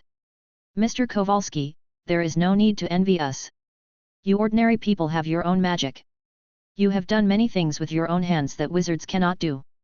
Aiden saw through his thoughts and praised. Oh, you can read my thoughts too. Can all wizards read minds like you? Jacob became interested. Very rarely, but a wizard can master similar magic after systematic study, Aiden replied. Come on, stop chatting. Newt interrupted the two. He had already squeezed out all the venom from the winged demon. What is that? Jacob asked. The locals call it the winged demon, a not-so-friendly little creature. I have been studying it, and I think its venom can erase bad memories if used properly. Newt dangled the winged demon from his hand like a yo-yo. Which one should be classified as a 5x level dangerous creature? Aiden asked. What's 5x? Jacob turned his head and asked. A creature that has killed wizards and can pose a great threat to wizards, and may even cause the wizards to lose their lives. Aiden threatened. Here you go again. You're always like this, treating all creatures as enemies. That's why many magical creatures keep dying out. Look at these little guys. As long as we don't invade their habitats, how can they cause any harm to us? Newt retorted. But humans are such greedy creatures, they devour lightning and fire, burn the wilderness, dig coal mines, extract oil, and covet the Sunday. The struggle for survival is a life and death struggle. We can only try to slow down and preserve these creatures, but we cannot reverse the development trend of the entire human race. Aiden lowered his eyebrows. I don't believe it. I can do it. Slow them down and give other creatures some precious living space. Newt's eyes gleamed with confidence. Then I wish you success, Master's Commander. Aiden bowed slightly. I don't understand what you are talking about. Jacob looked confused. Nothing. Aiden and Newt smiled at each other. Walking out of the cabin, Jacob saw a huge thunderbird appear, accompanied by storm and lightning. Eon, thank God you didn't run out. Newt and Thunderbird rubbed each other. So, he's the reason I came to America, to bring Frank home. Newt turned to the two men. I thought it was Dumbledore. Aiden opened his mouth and Newt covered it. Dumbledore. Jacob looked at the two of them in confusion. Aiden, you and Frank play here while I take Kowalski to feed the other animals. There was a threat in Newt's eyes. Can't the Thunderbird shut you up? Aiden shook his head, leaped forward, turned into a silver dragon, and flew in the sky with Frank to play a game of tag. Wow, a dragon? You wizards can turn into dragons. Are you the ones who snatch the princess away in fairy tales? Jacob joked with a smile. But he got no response, and when he turned around, he saw Newt staring at the silver dragon. So, I guess this isn't a very common thing, Jacob said. Oh my god, someone can actually accomplish this. Newt muttered. Accomplish what? Jacob felt like he was about to have 100,000 questions. I'll explain it to you later. Now follow me. Thinking that his baby was still hungry, Newt could only suppress his curiosity. He made a trumpet shape with his hands and shouted into the distant wilderness. Okay, they are coming. Dust began to rise on the plain in the distance, and 2 huge horned beasts came running over with 2 small ones. Ah! Jacob tried to step back, but he was held back by Newt. Don't be afraid. These are the last breeding pairs of horned camels left. If we don't protect them, they will disappear forever in a few years. Newt threw the meat in the bucket out, and the little horned beast chased after it. So, your job is to protect these animals. Jacob threw the meat in the bucket. Then he was pulled into a cave by Newt, and through the cave he came to a forest. There are many bowtruckles standing on the branches of the forest trees. They are bowtruckles. Go ahead, pick it. Newt wanted to put the bowtruckle back on the tree, but it didn't want to go up. Click, click. There was a crisp sound next to him. Jacob turned around and saw a boy feeding animals in the bamboo forest. Oh, didn't you just turn into a dragon and go play with that thunderbird? Jacob came over and asked. We can't help it. The human thunderbirds will get bored after a while, and us dragons don't play well with magical birds. Aiden said helplessly. I think I've seen them before, what is this? Jacob watched Aiden feed the bugs to the winged snake in the bamboo basket. Bird snakes are magical animals that can change their shape according to the size of the space. The feathered serpents worshipped by ancient Americans are probably these. Aiden picked up a bird snake, and the bird snake directly wrapped around Aiden's arm and was unwilling to leave. In the end, Newt had no choice but to come over and capture the bird snake. I tell you, I'm sure I'm not dreaming. Jacob looked at the two of them. Why? Aiden asked. Because I'm sure I don't have such a good brain to think of these. Jacob looked at the layout inside the box curiously. Everything was so fantastic. Well, Jacob, if you don't mind, could you help me feed these meatballs to the moon beast? And Aiden, help me fix the snow scene, that's the Obscurus. Newt lowered his voice. Aiden nodded and walked towards the snowy field. Chapter 193, The Possibility of Being Deprived, Sniff. In the snowy plains, the protective spell that Newt had cast on the Obscurus had leaked a little, with a small amount of black particles floating outside. Aiden frowned when he saw it, and clenched his hands, and a long white staff appeared in his hands. He began to carve alchemical runes on the ground and around him. What is this? Jacob saw the torn curtain behind him and walked in. Silent beast. Newt walked over and said, seeing that Jacob wanted to continue asking questions, SHH, alchemy requires a high degree of concentration, don't disturb him. Aiden carved the light kanaz, protect Algies, and continuity Uthala, on the ground. This way, the silent beast can be controlled from both the inside and outside as much as possible while minimizing the loss of magic power. Are you ready? Newt asked. Well, unless it is dismantled by force, it will not be able to escape. Aiden said.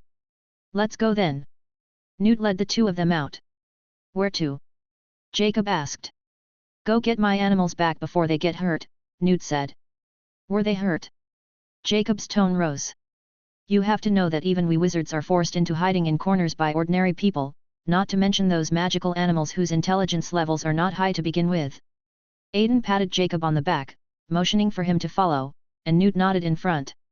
You know where in New York there's an open plain full of puddles and rich herbaceous vegetation? Newt asked. Central Park. Jacob tilted his head. Okay, can you take me somewhere? Newt asked Jacob sincerely. Oh, you know, this sounds like a double dealer, but look at those girls, they took us in, provided us with food. Jacob rubbed his hands embarrassedly, looking like he was in love for the first time. You know they're going to put a nullifying spell on you once they notice you're not sweating. Newt looked up at him. What is the kitchen? Jacob's raised mouth corners also drooped. It will cleanse your memory, but it may have some impact on your memory, so if you are about to be cast, I recommend that I do it. I can use my telekinesis to hide your memory without damaging your brain. Aiden shook his head shyly. Jacob was startled and took a few steps back away from Aiden. Okay, don't scare him, you're not a member of the Magical Congress of the United States. Newt patted Aiden on the head. Okay, I'll help you. Jacob swallowed. In winter, cold air envelopes the streets of New York. Aren't you really cold wearing so little? Jacob looked at Aiden, who was only wearing an ill-fitting shirt. It doesn't matter. I can adapt to all kinds of extreme weather, and you see. Aiden dusted off his clothes and a thick, warm wool sweater appeared. Life is so convenient for you wizards. Jacob pursed his lips. I've been watching you at dinner. People seem to like you, don't they, Mr. Kowalski? Newt came up to talk. Oh, then I'm sure people like you too. Jacob waved his hand sheepishly. Not really, I'm usually annoying. Newt shook his head. I do have some different opinions about Mr. Kowalski, Aiden interrupted. I'd like to hear more about it. Jacob nodded. Your psychic power is very pure. I guess you had the potential to become a wizard, but you may have been contaminated in some way. Aiden narrowed his eyes. Pollution, what does that mean? Jacob was a little confused. Look, did you ever get involved in any weird religion when you were a kid? Aiden's voice sounded a little unreal. How do you know? I'm Pole. At that time, primitive Slavic religion was popular among us. Isn't that normal? And now I don't believe in that stuff at all. Jacob said. When I was in contact with you before, I found that there was a small gap on your spiritual island, as if it had been eaten. Aiden said the creepy things in a flat tone. Wait, you're really not trying to scare him? Newt's expression also turned serious. Look, Newt, even wizards who have entered the 20th century can still produce obscurus. So for a wizard born in an ordinary family, it is a blessing to be able to grow up alive. Aiden shrugged. I'm sorry, Mr. Kowalski, but you're already this old, and there's probably nothing else we can do for you. Newt patted Jacob on the shoulder with a heavy face. This kid means that I might have been a wizard. Ha, that's cool. Jacob was very happy. Aren't you sad that your ability to cast spells has been robbed by others? Newt asked curiously. How could that be? I never feel that I have lacked anything in my life. On the contrary, every time I get something, I feel it is a gift. Jacob smiled very freely. Hufflepuff. Newt and Aiden smiled at each other. Okay, Mr. Kowalski, how far are we from Central Park in New York? Aiden asked. Oh, let's go this way. Jacob quickly led the two of them to turn. Passing a commercial street, Newt suddenly stopped. A niffler was acting as a model in a glass window. Glass shattered. Newt used his wand to smash the window and rushed in to search. Jacob, who was walking in front, quickly ran back. Oh, what should we do? He looked at Aiden. Wait until Newt catches the niffler. Aiden shrugged. Mr. Kowalski, why do you want to be a baker? Aiden asked. Behind him, Newt dove into the pile of jewelry, and the niffler jumped up and ran away again. Jacob answered, his eyes fixed on Newt and his mouth towards Aiden, well, because I felt like I was dying. It was like being in a cannery and having the life squeezed out of you. Oh, it seems you must hate canned food. Aiden laughed. Well, are we really not going to help him? Jacob's whole body's attention had been diverted. No, the more people there are, the more difficult it will be to capture the nifflers. They have strong shape-shifting abilities and can get through all kinds of tiny holes, Aiden explained. Oh, then let's talk about the bakery. I tell you, I just hate those machines. I guess I want to open my own bakery. I think it can bring happiness to people.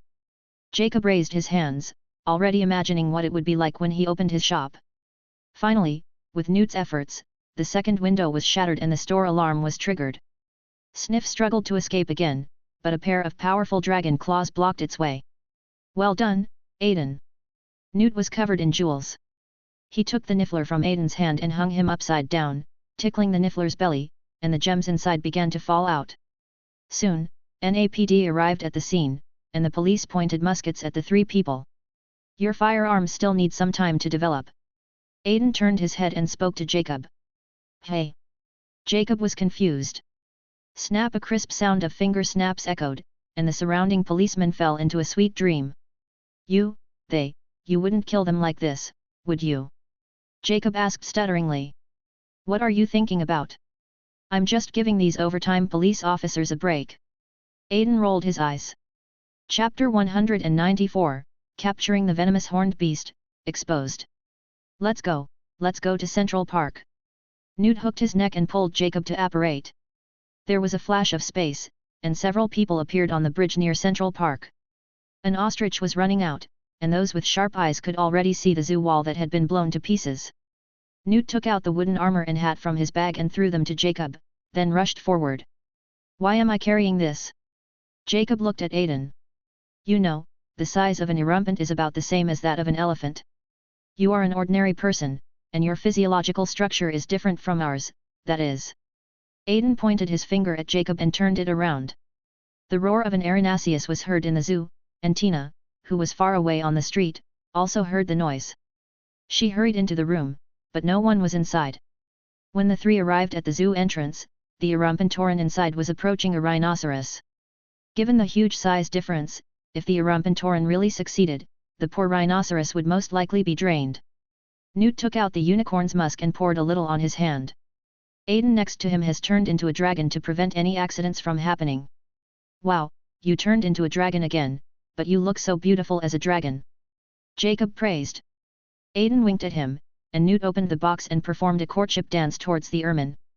The unicorn responded to Newt, rolling on the ground and about to enter Newt's suitcase. Just then, a breeze blew, and Jacob, who was sniffing the musk of the venomous beast, sneezed, and the musk fell on him. The unicorn smelled the scent and became excited. She raised her head and looked at Jacob. Jacob, don't run. Aiden opened his mouth to speak.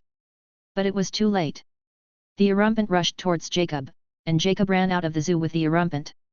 Newt took out his wand and tried to cast a spell, but the monkey snatched the wand away. Merlin's beard, Aiden, help me. Newt looked up and shouted. A dragon shadow passed over Newt's head, and the silver dragon soared over the zoo. All the animals lowered their heads to prevent the predator from descending from the air. Newt, Aiden, help! Jacob screamed and climbed up the tree. The ermine was lying on its belly underneath, trying to reach Jacob with its feet. Seeing that Jacob would not come down, she stabbed the tree trunk with her poisonous horn, which exploded and Jacob fell to the ground. At the moment he was about to fall to the ground, a silver-white shadow swooped down from the sky, grabbed Jacob with its claws and lifted him up. Aiden! Jacob looked up while being hung and saw his savior. I told you not to run away. A humane expression of speechlessness appeared on Aiden's dragon face. What now? Jacob held Aiden's paw in his hands. Wait until Newt is free.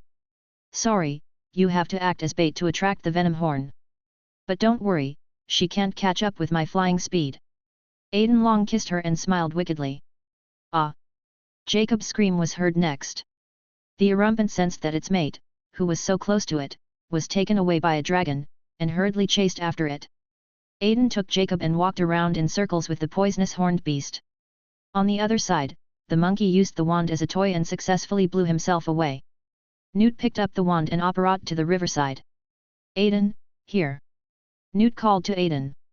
Here it comes! The dragon in the sky began to dive, and the poisonous horned beast behind it also followed Aiden's flight path to chase. Seeing the sharp horns of the horn pointing forward, Newt broke out in a cold sweat. Aiden, don't face me! Newt quickly commanded. Aiden nodded, and took Jacob in a circle around Newt, then flew directly over the erumpent. When the erumpent saw Jacob flying behind her, she quickly turned the boat around, but the huge inertia still caused her to slide in the direction of the sprint. Newt also took the opportunity to open the box and sucked the venom horn in. Seeing that the matter was over, Aiden brought Jacob and landed next to Newt.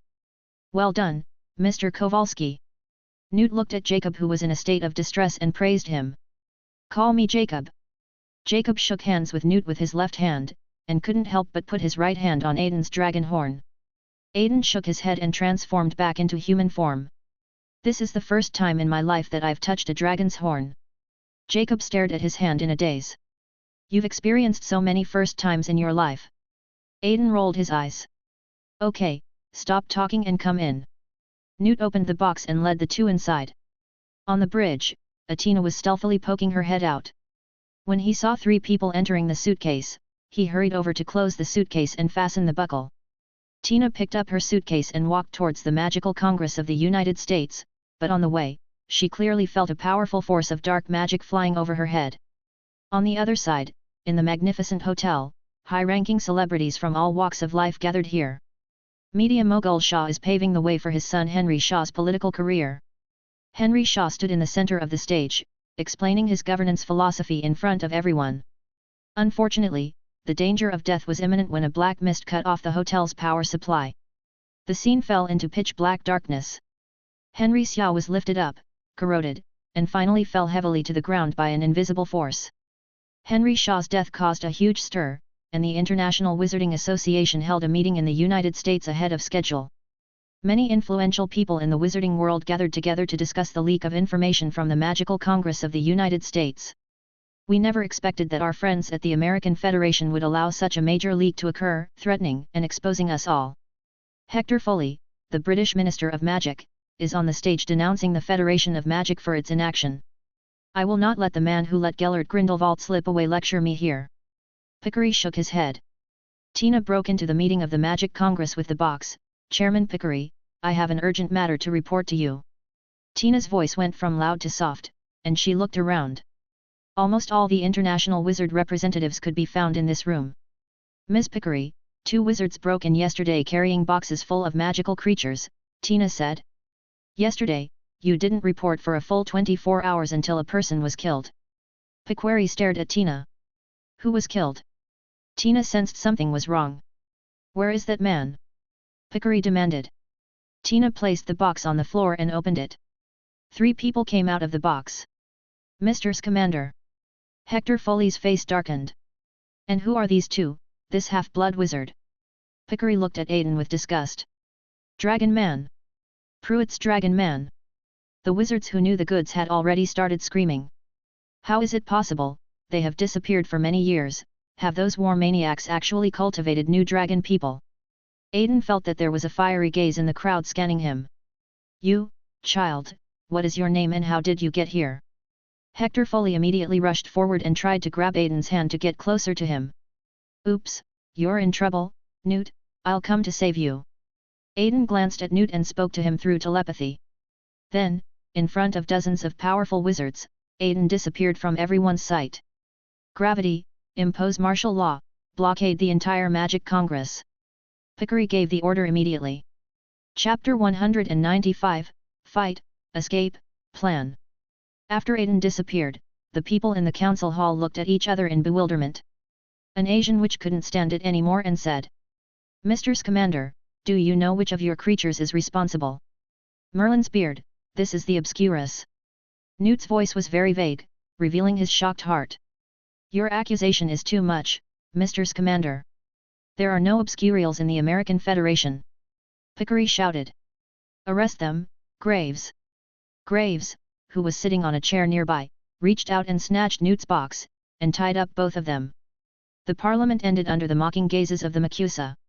On the other side, Aiden slipped out of the Magic Congress chamber and watched the aura in front of him searching for him desperately. The foreign dragon wanders around the solemn office space at ease, and can even look through their information. At this moment, Aiden felt the waves of the sea of self-consciousness circling around him. He turned around and saw a man in front of him, looking at the entire room with burning eyes. At this moment, Aiden finally understood the meaning of what Dumbledore had said to him in the Chamber of Secrets. Merciful Merlin, I hate prophecies. Aiden frowned. But without this wonderful power, how could we meet here, my fellow wizard? Graves spoke, his huge magic power connected to the sea of collective subconsciousness, and the waves continued to surge towards Aiden. Although, I don't know how you made me invisible, but the power of the prophecy has locked you, and you can't run away. As long as we start a fight, the Aurors will be here soon. So, in order not to hurt our friendship, can you please listen to my ideals? Gravis looked confident of victory, and Aiden also came out of his invisible state. Gellert Grindelwald. Aiden narrowed his eyes at him. At the same time, he sent his virtual personality to Grindelwald's island of consciousness, trying to control him, but Aiden felt the powerful mental barriers so clearly for the first time. Ah, although I don't know your name, it is definitely not wrong to call you Mr. Pruitt. Graves bowed, not paying attention to Aiden's actions. Look, my friend, we are wizards, we possess miracles that only a few people can obtain, but now we are like rats, drinking dirty water in the gutter. Graves' eyes were fixed on Aiden, and seductive words kept coming to him. Join us, Mr. Pruitt. You are a dragon man, a natural leader and weapon of war. Your great strength will be feared. But if you use this power on the right path of liberating wizards and fighting for their rights, you will be a hero. Think about it, kid, what a bright road it will be, filled with flowers and praise, for the greater good. Gravis opened his arms, as if the whole world was in his arms. Mr. Grindelwald, I'm sorry that I cannot agree with your idea. We who are familiar with the prophecy should know that wizards cannot obtain everything by violence. Aiden frowned. In fact, Grindelwald's remarks were indeed very attractive. A wizard indulging in a false peace? It doesn't matter, kid. You are still young and can be shaped. This is why he and I like young people. Graves took out the Elder Wand, and it seemed that a dispute was inevitable. Graves raised his wand and shot a stunning spell at Aiden. So fast. Aiden bent his body 90 degrees to avoid the spell. Look at this nimble body. Graves waved his wand casually, and more stunning spells roared towards Aiden. The surrounding walls were also transformed into water, rushing towards Aiden, trying to wrap him up. Aiden clenched his hands, and a silver-white long staff appeared in his hand, and multiple hexagonal crystal barriers emerged. The stun spell dissipated upon hitting the crystal barrier, and the water rushing over was also diverted by the barrier. You are also proficient in alchemy. Were you trained by that old guy in Paris? Graves exclaimed. Maybe. Aiden smiled and fired 4 general attack magics, Zoltraok. Graves hooked his wand, and the rocks on the ground twisted and turned into a water curtain, catching the 2 beams of light. He used apparition to dodge the remaining 2 beams of light, which collided with the wall and exploded. The huge noise attracted other aurors, and soon, more than a dozen aurors rushed in. Just surrender, kid. We will give you a light punishment because of your young age. With the arrival of other people, Graves could no longer speak recklessly and changed his look to be righteous and awe-inspiring. Strength in numbers? But that's what I'm least afraid of. The manipulator stood up straight, turning painful thoughts into a storm, spreading them in the sea of collective subconsciousness. In the sea of collective subconsciousness, the celestial phenomena near a dozen islands began to change. Large flakes of snow fell on the islands, and the aurors' mental barriers were destroyed. The aurors dropped their raised wands to the ground, and knelt on the ground twitching with their hands clasped around themselves. You, still have this ability. Graves also felt the invasion of cold and pain. But he ignited the flame of his ideals in his heart, and his mental barrier withstood the storm created by Aiden. With the help of the islands of consciousness gathered by the aurors, the storm that Aiden stirred up in the sea of collective subconsciousness also successfully interfered with the lock of the prophecy. Thank you very much for your help. See you again if we are lucky, Mr. Grindelwald. Aiden nodded to him, and then disappeared in a flash of space. He did it on purpose, and this method of breaking through the anti-apparition was Dumbledore. Graves stood there, not sure whether he was upset at his own negligence or feeling jealous. Aiden, who had escaped from the magical congress, was walking on the street with invisibility on, when suddenly a young and beautiful woman came into his sight. Ms. Goldstein. Aiden reached out and pulled Queenie Goldstein into the blind spot of his consciousness. Oh hey, cute little guy, what do you want to talk to me about? I have to go to work now and can't play with you later. Queenie tapped Aiden's nose. Your sister has been captured. The head of the aurors in the magical congress is Gellert Grindelwald. They have imposed martial law now. I need you to help me sneak in. Aiden said seriously. Teeny. Queenie covered her mouth, and the sound seemed to come from her nose. What should we do? Queenie looked at Aiden anxiously. Well, you go into the magic congress first, and then find a safe place to sleep, Aiden said. Get some sleep. Queenie put her hands on her hips and ruffled Aiden's hair. My sister has been caught by them and is facing punishment, and you still have the mind to joke with me here. Stop, stop. Aiden escaped from Queenie's clutches and tidied his hair. I have the ability to travel through dreams. Now the Magic Congress has tightened its blockade, and I was discovered by them when I escaped by teleporting before. Other means of entry will definitely be discovered, so I need to use your dream as a springboard to enter the Magic Congress. Aiden tried his best to explain the plan to Queenie, and finally finished it under her strongly suspicious gaze. Chapter 196. Infiltration, Rescue, and Plan. Queenie walked into the Magical Congress, passed the complicated security check, and came to her workstation. She looked around, pretended to yawn, and greeted the witch at the next workstation. "Hey, Ruby, I'm a little sleepy. Can I take a break, just for a while?" "It's okay, don't even think about it. I'll call you when the supervisor comes." Queenie's slacking partner nodded. Queenie lay down at her workstation, drank some water of life and death, and soon fell asleep. Outside the Magical Congress, Aiden grabbed an ordinary person. "Oh, cute child, what's wrong?" The man was unaware of the danger that was approaching. "I'm sorry sir, I'll make it up to you," fainting. A red light appeared where Aiden grabbed the man's hand, and the red light expanded under the man's skin, and the man fell into a coma directly. Aiden helped him into a nearby alley and activated Dream Stealth to enter his island of consciousness. The dream of an ordinary American male seems to contain some unsightly things. But at this moment, Aiden didn't care about so much. He entered the dream and started the dream jump. Following the current of the collective subconscious ocean, Aiden entered Queenie's dream. "Wow, you British wizards can actually do this kind of thing!" Queenie shouted excitedly on the island of consciousness. "Ma'am, do you remember that your sister was arrested?" A black line fell on Aiden's forehead. "Oh, yes." Queenie looked down. Aiden escaped from Queenie's dream, appeared beside her, and used his magic wand to remove the effects of the potion for her. "Let's go, take action." Aiden entered psychological invisibility. Queenie walked in front to lead the way, through the stairs to the main door, and a memory cancellation expert escorted Jacob out the door. Queenie came forward. "Sam, they need you to come downstairs so I can give him a practical oblivion spell. You don't have the qualifications." Sam was about to speak when he fell into a coma. Aiden hid in his consciousness, successfully manipulated the memory canceller, and activated the Gundam mode. "It's me, let's go," Sam said to Queenie. "My dear Louis, you people are horrible," Queenie sighed. The two of them took Jacob around a corner and headed for the stairs. "Aren't you going to erase my memory? And what's wrong with you?" Jacob looked at Sam. "I told you I would come and save you." Sam blinked. "Ha!" Jacob laughed, then quickly lowered his voice and looked around. "We are a team now." Queenie moved closer to Jacob and they exchanged glances. "Well, be careful of the impact, there are little wizards here," Sam said. They both rolled their eyes at Sam. "Where's Newt's trunk?" asked Queenie.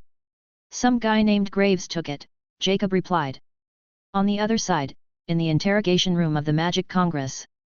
"You are an interesting person, Mr. Scamander. You were expelled from Hogwarts because your magical creatures endangered wizards." Graves sat up straight. "It was an accident, sir." Newt tried to make a retort, but Graves interrupted him. "Hush, one of your teachers makes all sorts of excuses for you, so what is it about you that makes Albus Dumbledore like you so much?" Graves asked. "I don't know." Newt shook his head again. "So releasing a large group of dangerous creatures into New York was an accident, exposing the wizards and provoking a war." Graves lowered his head, seemingly sad. "You mean mass murder for the greater good? I'm not a follower of Grindelwald." Newt seemed to see through something. Graves subconsciously said yes, and then he covered it up. "I would like you to explain this to me, Mr. Scamander." Graves raised his hand and a silent beast wrapped in a silver halo floated over. "No, this is an obscurus, but it was separated from the Sudanese girl when I tried to save her.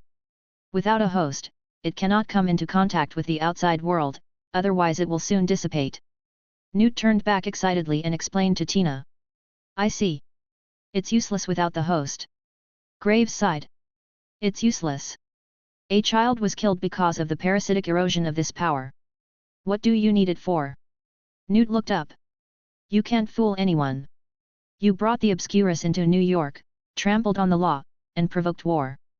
Therefore, you will be sentenced to death, both of you." Graves stood up and handed down the verdict. Tina and Newt were escorted to the execution room by two executioners. Queenie on the upper floor caught her sister's cries. "Merlin, they're going to execute Tina." Queenie's eyes turned red with anxiety.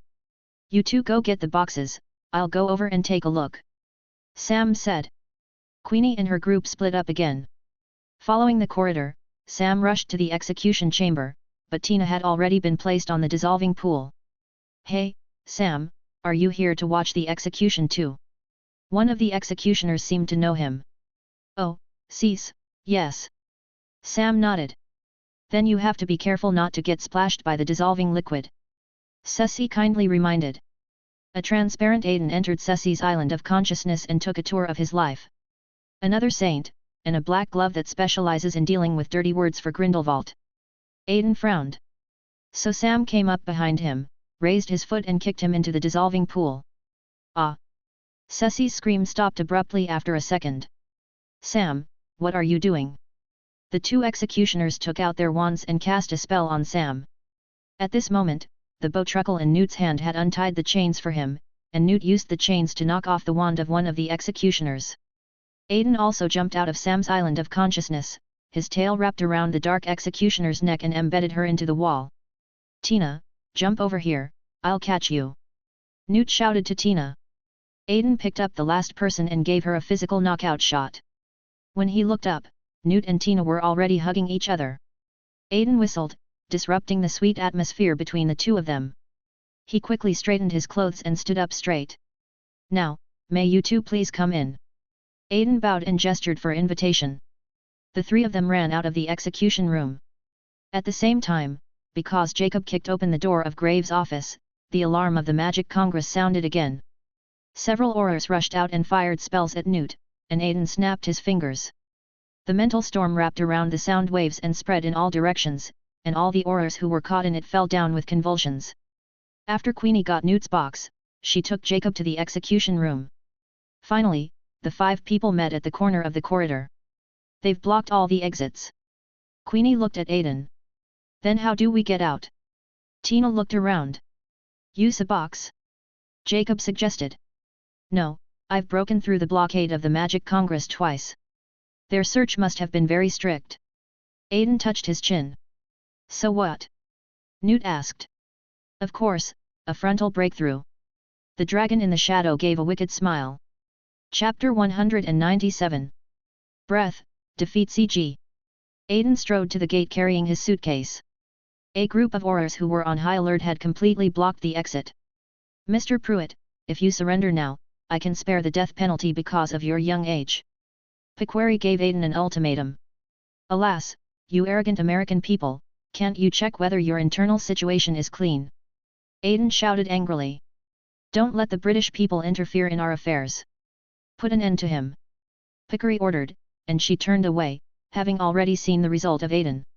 All the Aurors raised their wands together, and colorful lights gathered at the tips of the wands. Aiden stretched out his right hand into the air and a rose appeared in his hand. He sniffed the rose gently, and the dragon in his heart bared its fangs at everyone. Aiden opened his red lips slightly, and a white mist spread out with his breath. The mental breath from the Sequence 4 operator directly broke through the wall of Aurors in front of the gate of the Magical Congress. The invisible transparent breath pierced the hearts and spirits of the Aurors, and the attacked Aurors felt like they were struck by lightning. Pequary turned around in disbelief and saw Aiden had already walked up to her.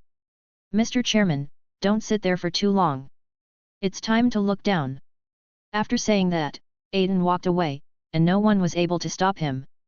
After leaving the Magic Congress, Aiden operated to a hidden corner of Central Park. The suitcase was opened and 4 people came out. Where do we go now? Aiden asked. Perhaps I can offer a place to hide. Jacob raised his hand. After crossing several streets, Jacob led his group to the second borough, Queens. He took out his key, opened a dilapidated fence gate, and climbed the stairs to the rooftop.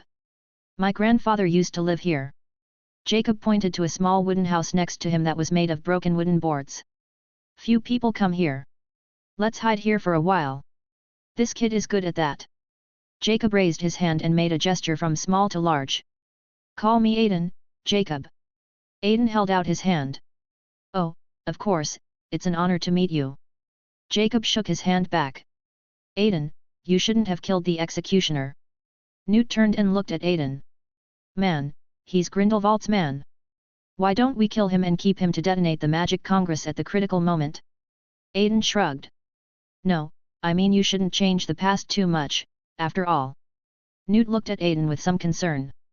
No, the fact that I can come here shows that everything is a part of history. There is no absolute past and future in this world, Newt.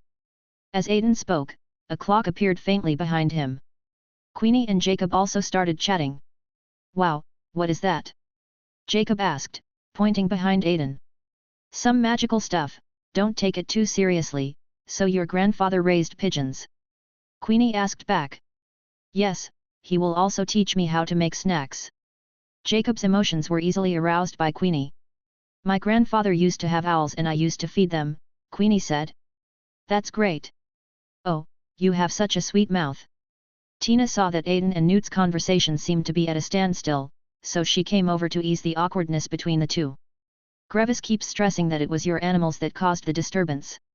We need to catch them back and see how many are left out there. There's another one, Dougal, my invisible beast. He's invisible most of the time. Newt looked at the lights in the distance. So I don't know how to catch him. It's harder than climbing to the sky. At this moment, Tina had an idea. Naruk, I used him as an informant when I was an Auror.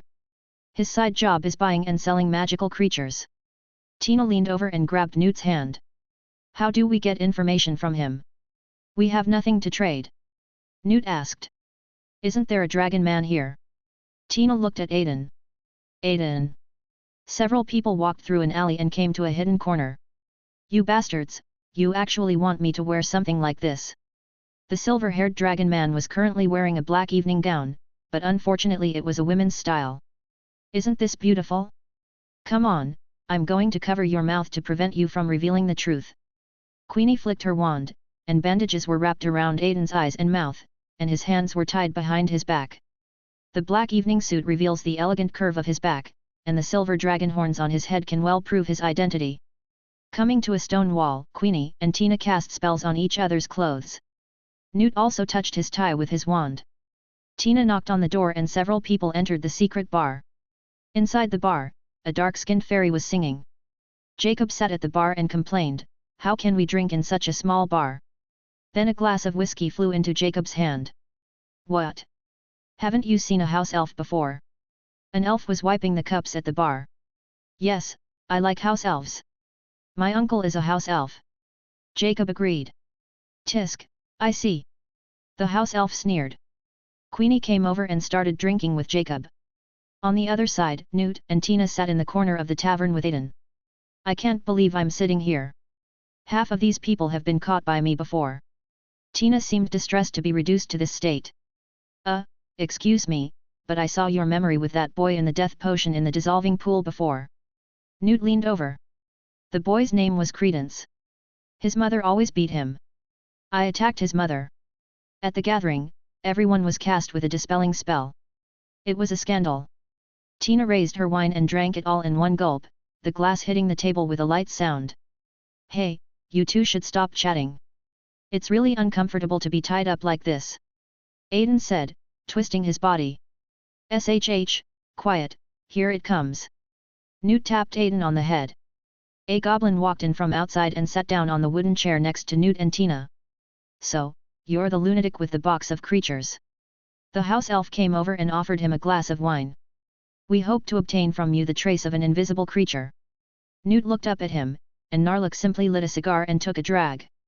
Your head is worth a lot of money, Mr. Scamander, why should I help you instead of reporting you? Narlik took the bill from the house elf and signed it. I can give you a lot of money. Newt tilted his head. Well, you should keep that little money as service fee. Narlik turned his head away. Chapter 198, The Betrayer returns and the bird and snake are captured. Newt tossed out a small bag of galleons, the coins gleaming in the light. It's not enough. Not even as much as Macusa, Magical Congress, gave. Naruk put the cigar into his mouth. Then Newt took out the moon mirror, the frozen fire ash snake eggs, and Naruk just laughed it off. What about this? Newt picked up Aiden. Wait, is this the dragon man who appeared in Macusa? Naruk's eyes lit up. Yes, she was badly injured after she broke out of Macusa and we captured her. Newt and Tina lowered their heads, worried that Narlik would notice the smile in his eyes. A dragon from Pewit, and it's a female. Finally! Narlock stretched out his trembling hand and touched Aiden.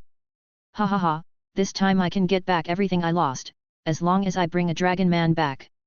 Narok had already begun to imagine the admiring looks from his fellow tribesmen in Avalon. Give her to me, and I will tell you the news you need. Narlock held out his hand. Here you go. Newt handed Aiden over without hesitation, as if he had no hesitation at all. Immersed in the sense of accomplishment of capturing the dragon man, Narok did not notice Newt's abnormality. He looked at Aiden at the bar with burning eyes and said, "Something invisible is wreaking havoc in the hallways of Fifth Avenue. You might want to go to the Macy's building and take a look," said Narlock. Then, he ordered his men to come and carry Aiden, who had lost the ability to resist. By the way, there is one more thing. Graves from Macusa, do you have any other information about him? Newt asked. No. A dragon man cannot afford such a high price. Narok narrowed his eyes, and the greed of the goblin was clearly revealed. Macusa is here, the house elf outside the door called out, and then he disappeared. There was an instant commotion in the bar. Tina slammed the table and stood up. You actually leaked the secret to them. Narok let out a chuckle. With a rip sound, the sound of cloth being torn was heard behind Narlock. A pair of huge, heterochromatic dragon eyes were staring at him. The two goblins under his command were pinned to the ground by the dragon's claws, their lives uncertain. Mr. Narlock, Pruitt sends his regards to you. Long kissed and smiled. The silver dragon opened its huge mouth and exhaled invisible breath directly at Narok. The magic mixed with the breath destroyed the opponent's spirit and soul. This was the first time that Aiden exhaled dragon breath with all his strength since his promotion. Dragon! An Auror shouted when he saw this thing in the bar. The other Aurors were attracted by the shouting and raised their wands to fire spells at the dragon in the center of the bar. Colorful lightning bolts of magic flew towards Aiden, and the spells pierced the dragon's scales and skin, bringing up a large group of butterflies. In the blink of an eye, the giant dragon turned into a butterfly and exploded, and a silver-haired dragon man walked out from the middle. He held a silver-white rose in his right hand, and the Aurors felt that the scene seemed familiar. The dragon man brought the rose to his nose, slightly opened his red lips, and the previous breakthrough scene in the Ministry of Magic was repeated. Holy shit! Similar thoughts echoed in the minds of a dozen Aurors. The invisible breath annihilated them, and the Aurors once again felt the feeling of their minds being pierced. After folding his wings, Aiden returned to his original form. Newt walked up and took Aiden away by operating. Fifth Avenue, Macy's department store, a group of people walked on the street looking around, looking for something unusual. Did you kill those people? Jacob came over and asked. No, I just want to teach them a lesson. Aiden shook his head. Do they think I don't know what these people are up to? They just want to covet Pruitt's power. What do you mean? Jacob was curious. To put it simply, Macusa wants to bring me over for breeding. Aiden rolled his eyes. Not worthy. Jacob was about to laugh, but was stunned by Aiden's death glare. Here, come quickly. Newt saw a luxury item in the department store actually fly up automatically. Invisible beasts are generally peaceful, but of course they will bite if provoked. Newt and a few others hid behind the dummies. The invisible beast stopped in front of the stairs and revealed its figure. The 5 people followed all the way up to the 2nd floor, where the invisible beast stopped in an empty room. The invisible beast can see through high-probability events. It's my fault. I thought he was the only one left. Unexpectedly, he was taking care of the baby. Newt walked to the middle and put the box down. Baby. Tina was a little confused. She looked up and saw the bird snakes that occupied the entire warehouse lowered their heads. Oh. Tina breathed a sigh of relief as the invisible beast fed the bird snake some candy. Suddenly, the invisible beast's eyes glowed blue, and it saw Jacob sneeze and startled the bird snake. Then it ran towards Aiden at its fastest speed and hid firmly behind Aiden. Aiden, knowing what the invisible beast meant, raised his head and tried to cover Jacob's mouth, but it was too late. A sneeze was heard, and the bird snake was frightened and began to wriggle rapidly. The bird snake slithered towards Aiden, and Aiden stretched out his hands to take the bird snake's charge. The huge size gave the bird snake considerable strength, and Aiden's feet drew 2 tracks on the ground.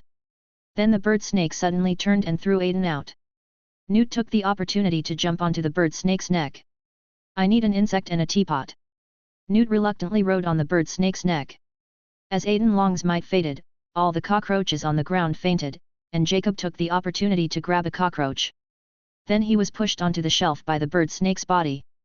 Just as he was about to complain, he found a pair of eyes fixed on him. Jacob looked up and saw a bird snake staring at the insect in his hand, while Tina also picked up a teapot. "Throw it, Jacob," Aiden yelled. Jacob threw the bug in Aiden's direction. "It's not me, you." His good self-control was instantly broken. "The teapot is flying over here." Aiden raised his hand and sucked the teapot from Tina's hand directly. The cockroach drew an arc in the air, and the bird snake also soared into the sky and chased after the cockroach. During the chase, it became smaller and smaller, and was finally captured by the teapot. Aiden's magic power surged, and the teapot began to flow, turning into a completely closed porcelain ball with a few air holes on it. Several people sat in the department store storage building that was in a mess due to the birds and snakes, gasping for breath. Tina turned back to Newt and asked, "Tell me the truth, have you found everything that escaped from the suitcase?" "Yes, this is the last one, I promise," Newt swore. Chapter 199, Sadness, Abandonment and Chase. With the captured bird snake, everyone returned to Newt's box.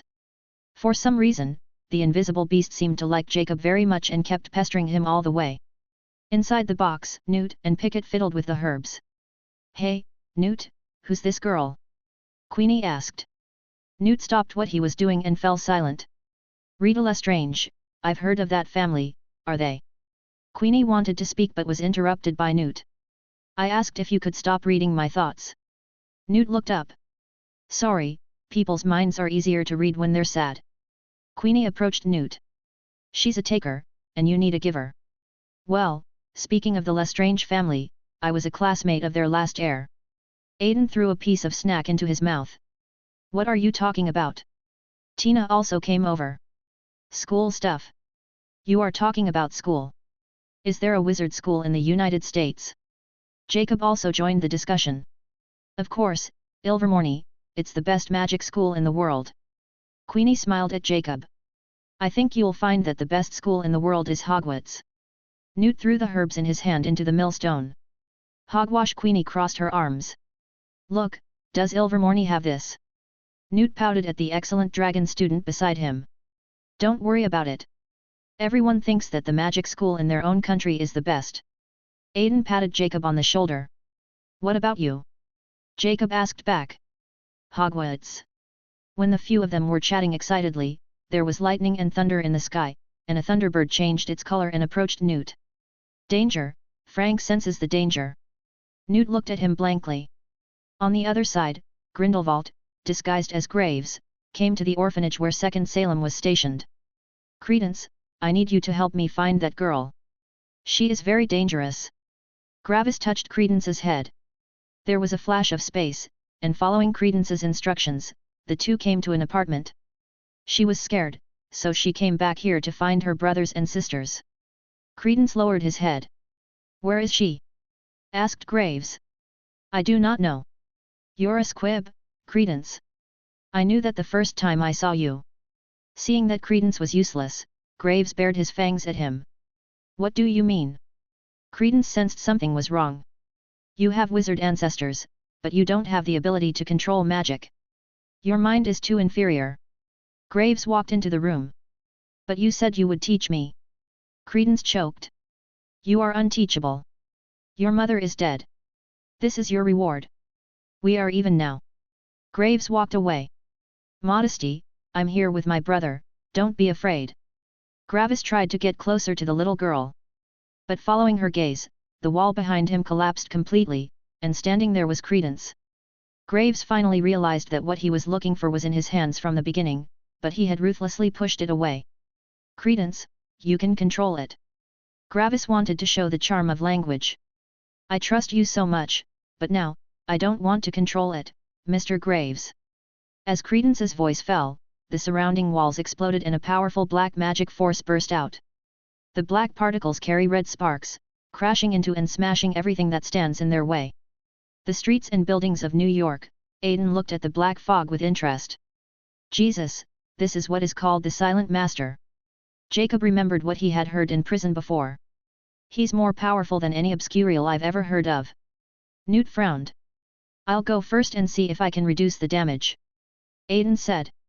Then, he opened his arms and fell from the roof, and a dragon emitting silver-white particles followed him. The black particles and the silver-white particles collided in the air and cancelled each other out. The two colors of particles entangled and spiraled into the sky before colliding once again. They then split apart and flew toward the distant streets.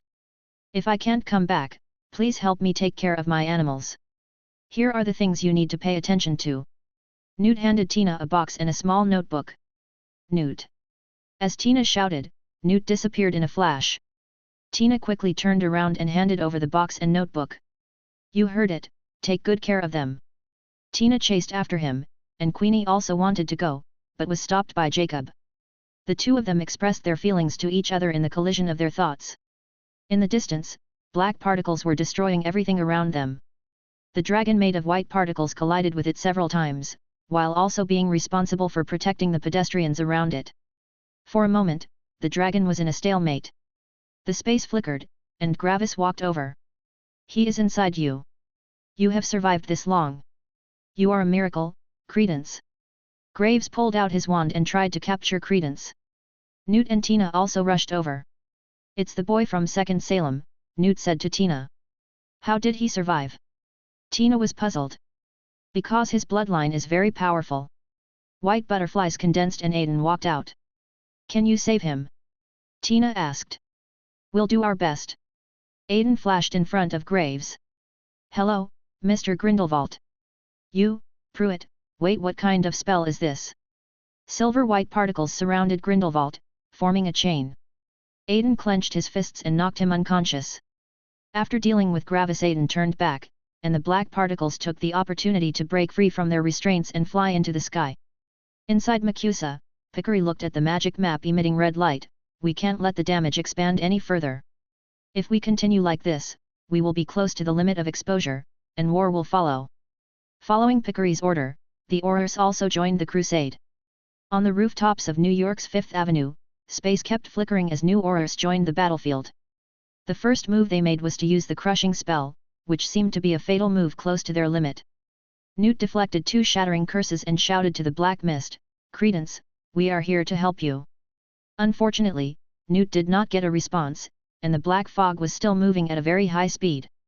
At the end of Fifth Avenue, NAPD received the news and organized people to use cars as cover and face the approaching criminals with guns raised.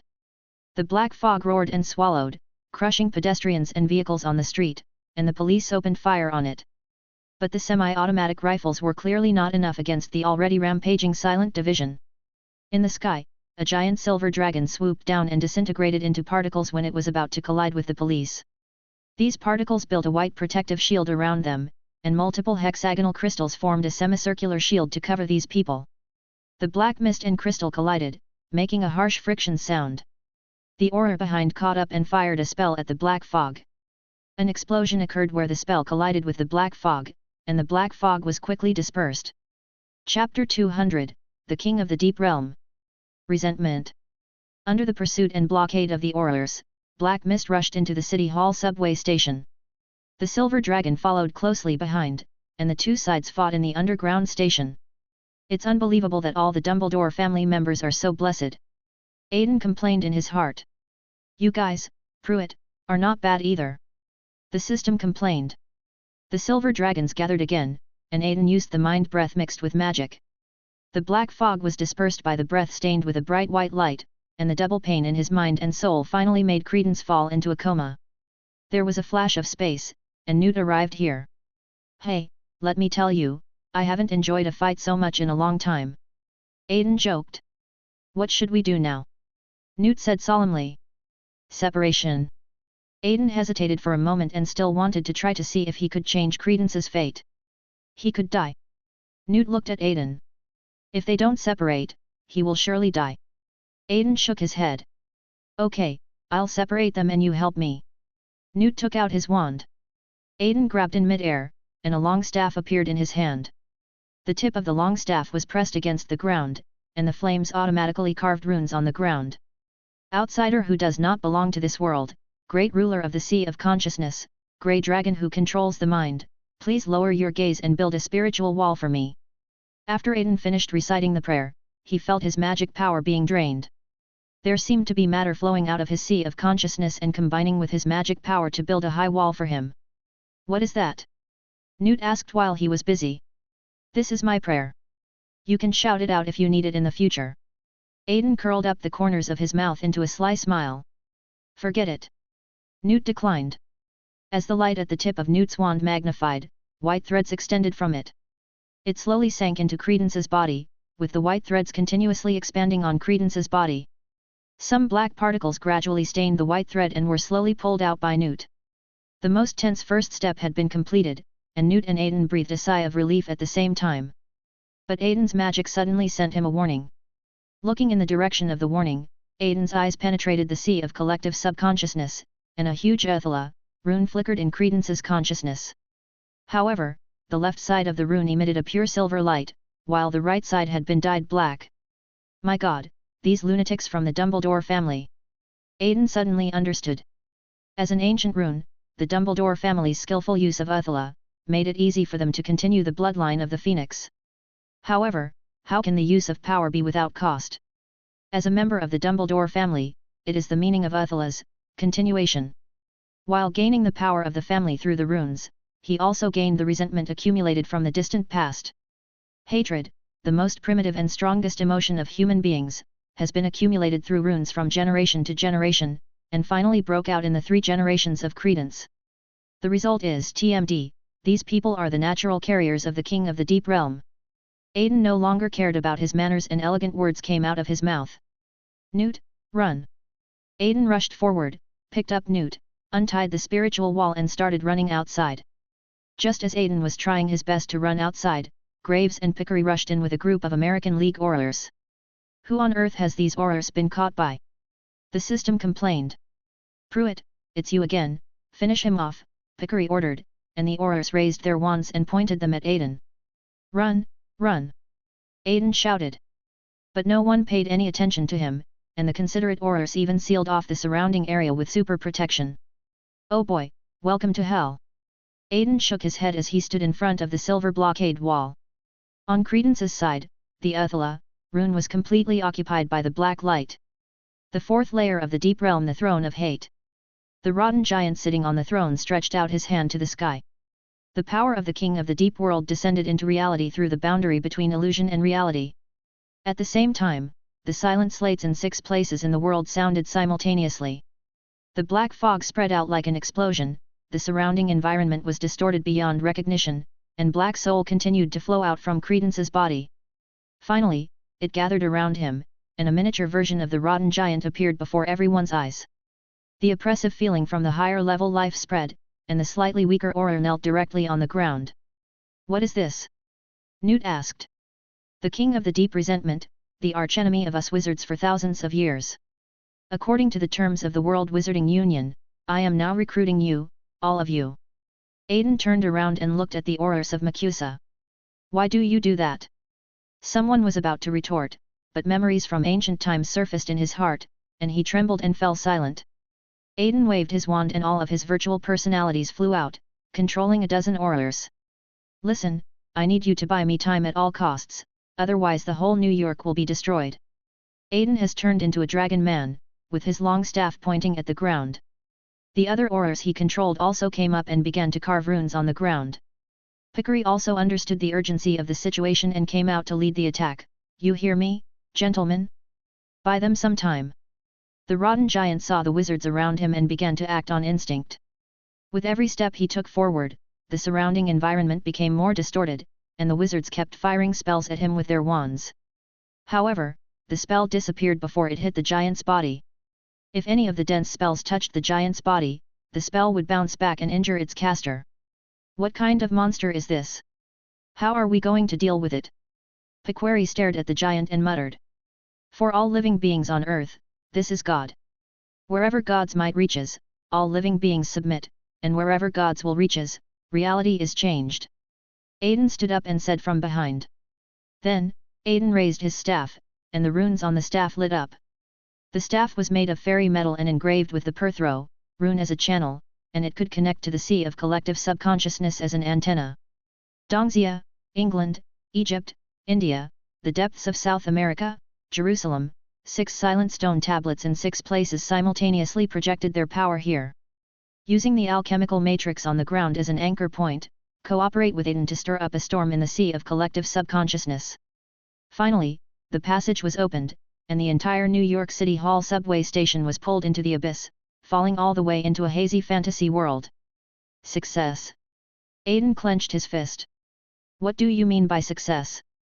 Isn't this thing still alive? Pequary asked puzzledly. It's good enough that we can drive it out of the world. The rest is just to drag it away and wait for support. Aiden waved his hand indifferently. Chapter 201. Support, Arrow of Love. In that dreamlike, pure white illusion, the king of the deep realm who successfully obtained the carrier was like a giant beast out of control, wantonly destroying everything around him. His violent power seemed to have no restraint at all, leaving a mess wherever he went, as if he was venting his endless hatred that came from his instinct. Aiden instantly transformed into a giant silver dragon, with a nimble and majestic figure. He rushed forward without hesitation and started a fierce battle with the giant as big as a mountain. The giant suddenly raised a huge stick that he had gotten from somewhere, and with a whistling sound, he smashed it towards Aiden with overwhelming force. Aiden was caught off guard and was hit by this heavy blow. He was in great pain and roared in pain. He spread his wide wings and flew into the sky with all his strength. In the high sky, strange and mysterious symbols began to gradually emerge on the scales on Aiden's body. At the same time, the scales that originally shone with silver-white light began to turn grayish-white. Soon, he completed the transformation. The grey-white dragon swooped down like a flash of lightning, opened its bloody mouth, and bit the giant's arm tightly. He needs a little help. Newt resisted the mental shock of looking directly at the dragon and fired a spell at the giant. As the giant's attention was focused on fighting the dragon, Newt's spell successfully exploded behind him. The spell worked. All Aurors who are still awake, attack together. Pequary also forced himself to stand up and raised his wand to attack. The Aurors who were able to stand up also took out their wands and joined the attack. Aiden turned his head and pushed away, and the giant was swallowed by the explosion. The smoke and dust cleared away the hand that was bitten off by Aiden, and one of the giant's legs was also broken in the explosion just now. However, because it is in a hazy illusion, the power of the deep world can radiate here better. The fourth layer of the deep world once again transmitted power here, and soon the remaining space on the giant's body was filled. Just when everyone's morale was low, the passage to the hazy fantasy world was opened. The Egyptian solar boat, the Dongxia Jianmu, the Jerusalem Ark, the Aztec altar of glory, the Indian 6 paths of reincarnation. The mysteries accumulated by the ancient civilization are revealed here, symbolizing that the true violence of the wizard civilization is projected into the hazy fantasy. Support from various countries also arrived, and Aiden saw the most eye-catching one among the black and gold robes. After a flash, Aiden stood among the silent people as naturally as if he was home. Who are you? The current director's appearance is not much different from his future self. But now his eyes still exude some vitality, unlike his future self, whose fox eyes are like calm water. It's me, your lovely dragon. Aiden grabbed his sleeve playfully. I don't know you. Please be respectful and tell me who you are. And don't try to get close to me. The director pushed Aiden hard, but how could a wizard be stronger than a dragon? Hey, don't be so formal, aren't we good friends? Aiden was very excited by the alternation between offense and defense. Okay, stop making trouble. What is going on? Who initiated the agreement on the silent slate? From Dongxia, an old man in a Taoist robe walked out. The man following him and a fellow in the Egyptian crowd both seemed vaguely familiar. Finally, Aiden understood why the people he met were so nice to him. Here, take a look for yourself. Aiden pointed at the rotten giant chasing a group of American Federation Aurors. The king of the deep realm. The old man stroked his beard. Let's get started, everyone. This was the first time Aiden saw wizards from various countries use magic. Eastern wizards prefer to combine magic power with an object, and when necessary, they can let the object take the enemy with it to be buried with him. Western wizards, on the other hand, tend to use their bodies as a carrier, so that the magic power they mobilize is more sensitive. Aiden stopped watching the show and spread his wings to transform into a mythical form, pouncing on the rotten giant. The grey-white dragon opened its big mouth and bit the giant's head. The giant's stick also hit the dragon's wings, breaking them. Pooh! Aiden exhaled his spiritual breath, and the magic power mixed with dragon breath actually formed a layer of ice on the giant's body surface. Aiden opened his mouth, turned nimbly, and swung his tail towards the giant's head. A crisp crack sound was heard, and the giant's head was smashed to pieces. The black soul surged, and the king of the deep began to be reborn again. Roar! The rotten giant stood up again and roared at everyone. Is there any way to break his core? The old man shouted at Aiden. My output is not strong enough. Can you lend me your reserves? Aiden turned around and yelled with his mouth wide open. How do you know? Forget it, just tell me your title. The old man narrowed his eyes. The Dragon of the Mind. Aiden said. The old man who was addressed as Aiden suddenly understood something, and wizards from other countries also connected their silent slates in their own ways. 6 beams of light penetrated the hazy illusion and connected to Aiden's body. Aiden felt that his thoughts and magic were running at an extremely high speed. Through the silent slate, Aiden saw for the first time the entire deep world, an endless spiral that surrounded the entire world. The blessed manipulator began to display another level of power. Everything is under his control. Aiden transforms into a dragon man, with his right hand clenched. A gorgeous longbow appeared in his hand, and the longbow, which embodied the visions of countless wizards, shone with dazzling light. Oh my Merlin, I love this so much. A happy smile appeared on a certain dragon's delicate face. Aiden aimed his longbow at the rotting giant and pulled the non-existent bowstring. A warm golden light began to gather towards him, and soon a golden arrow appeared on the bow. Is this love? Some scattered golden particles fell on Aiden's face, and he felt the warmth from them. Well, goodbye, my friend. Aiden released his hand on the bowstring, and the golden arrow flew towards the rotting giant. The king of the deep realm sensed danger. More black soul surged in the hazy illusion, and the black soul combined with the white fragments. All kinds of monsters crawled out of the shadows, roaring and trying to block the dazzling but deadly light for their masters. However, like moths to a flame, the monsters turned into dust the moment they came into contact with the light. The arrows, with irresistible power, easily penetrated the rotten giant and eliminated all the deep world pollution in the misty illusion. But it's not over yet, the arrows are still flying. It flew out of the boundary between illusion and reality, carrying the love of the wizards of the present world, and flew into the 4th layer of the deep world. He stabbed fiercely at the heart of the king of the deep on the throne.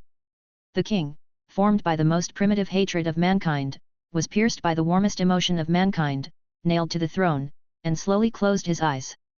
The moment the king of the deep was pierced, a black beam of light was absorbed by the gem on Aiden's neck. Aiden, who shot the arrow, was relieved to see that it was over, and then he passed out. In the hazy fantasy, other wizards were cleaning up the mess. Newt came over quietly and put Aiden into the box. Then, an unexpected guest broke in. He was Graves. Where's the boy? Graves asked excitedly. It has been eliminated, Mr. Graves, this is my order. Pickery stood up and said.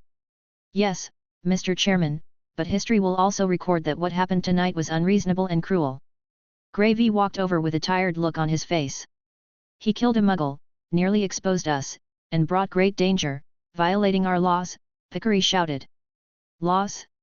Laws make us like rats in the gutter, requiring us to hide our true selves and huddle and tremble under the management. Enough, I'm leaving. Graves shouted.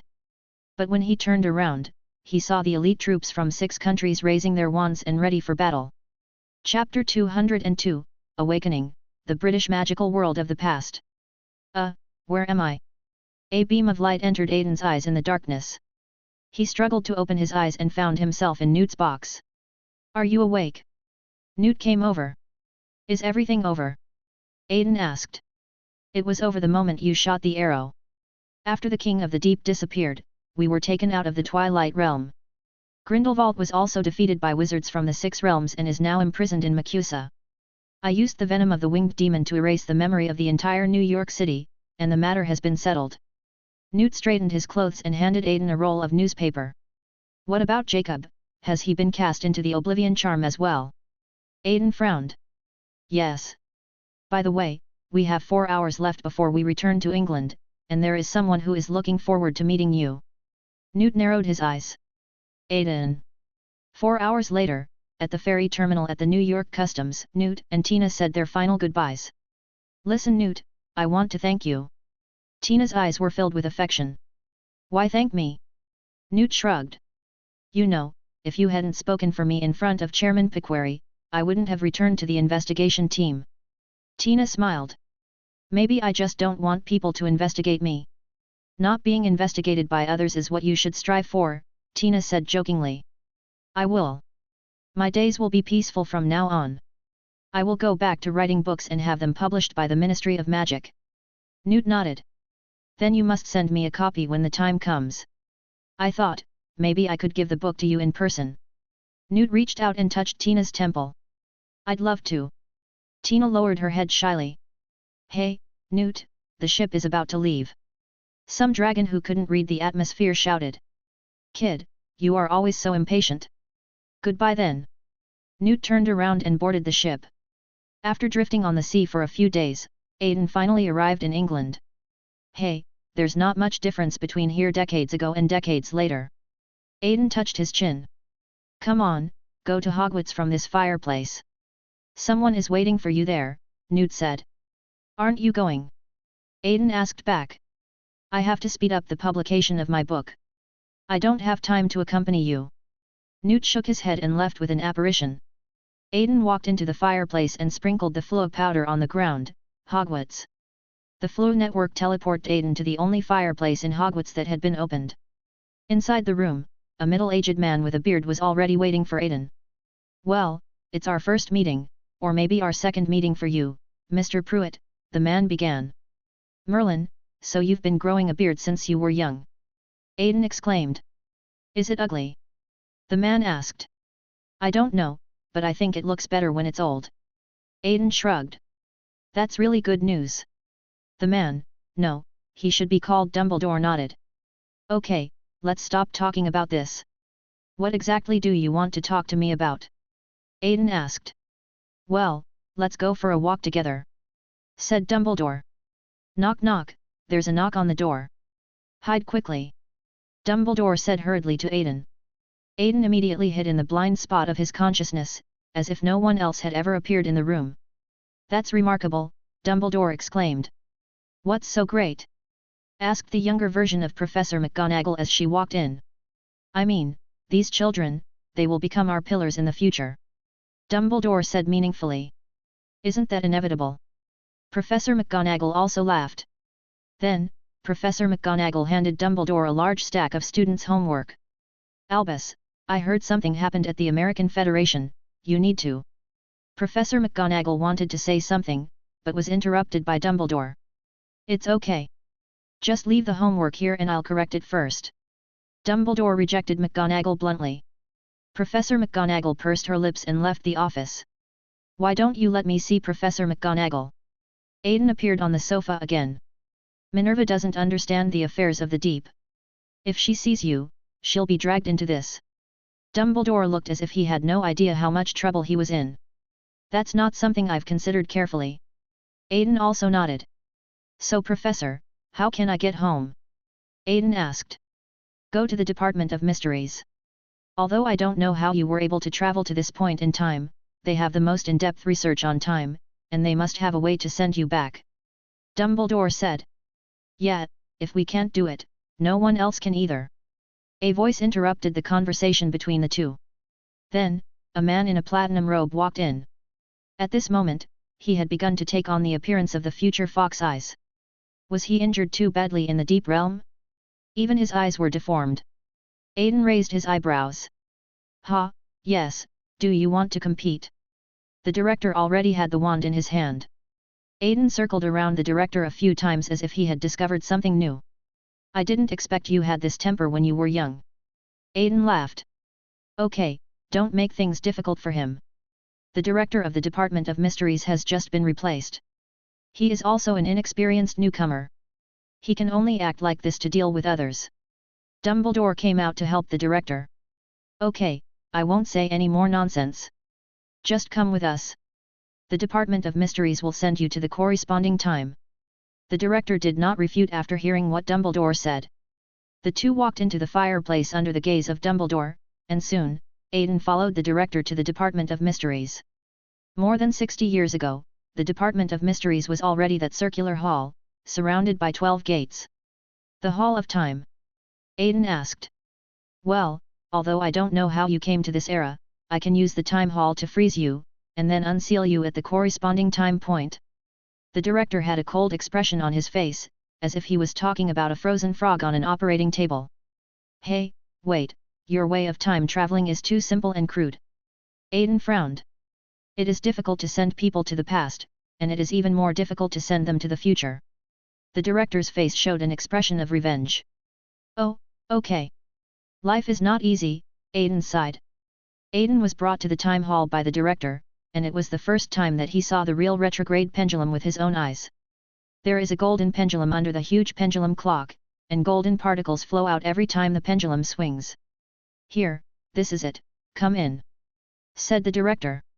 Just like that, just walking in there. Aiden was shocked.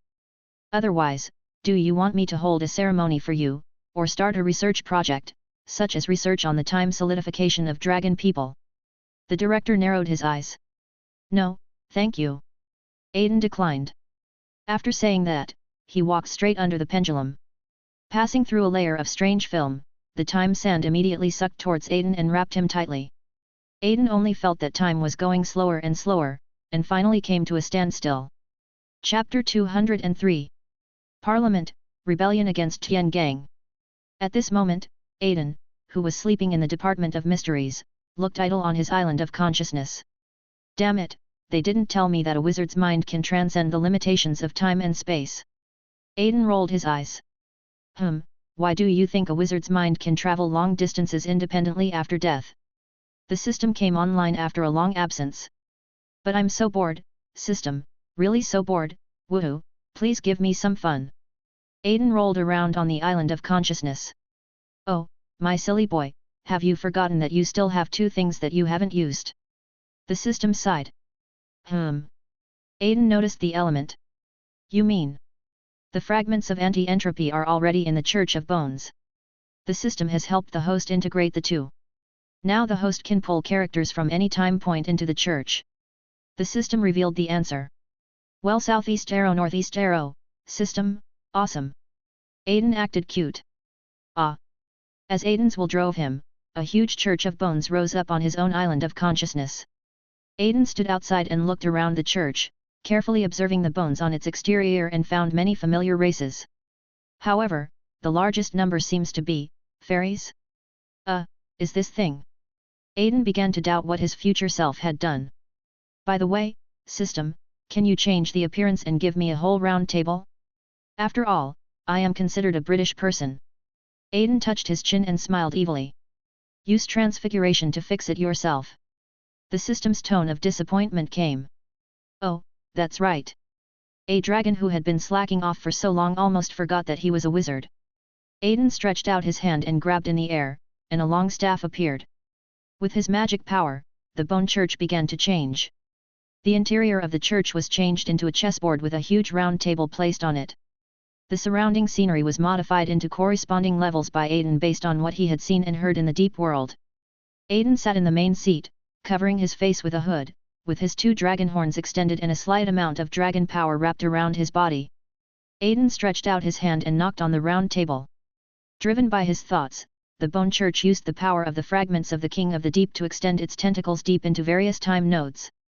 At the same time, combined with the secretive nature of the bone church itself, this huge movement was concealed in the torrent of time. There was a flash of light on the chessboard, and two men and one woman appeared in their positions. This is it, who are you, is this some kind of magic? The three of them reacted differently. Aiden increased the release of his dragon power, and the three of them felt that they were being stared at by something dangerous and became quiet. It was you who brought us here? Are you a wizard? The man who spoke magic earlier asked. Well, this is an attempt, or maybe it's just a pastime when I'm bored. Aiden raised his hand, and the surrounding environment kept shuttling through the deep world. The voices of the four kings of the deep world flashed by one, bringing endless distortion and shock to the three people. You see, the kings of the deep, the product of your human being's strongest desires, are coveting your world. Aiden pretended to be mysterious. Sir, do you want to fight against them? The man asked, suppressing his discomfort. You are very observant. I want to deal with them, but if I let them destroy you, I won't lose anything. So I say this is an attempt and also a pastime. It was hard to tell whether Aiden was happy or sad from his voice under the hood, so the three of them began to imagine their own thoughts. So what exactly is the attempt you are talking about?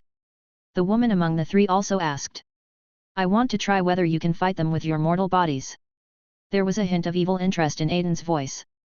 The three of them immediately realized that the guy with dragon horns in front of them was probably not a good person. Then, what price do we need to pay? The last man also asked. Your life will become my play, a picture book to kill time when I'm bored. Aiden knocked on the table, and the scene around him returned to a chessboard. Okay, it's just a life, I'll do it. The first man took the lead. The other two agreed after some hesitation. Let me tell you my name first. My name is Elvis. Because I helped the royal family win the previous war, they gave me the surname Pruitt. Elvis Pruitt said.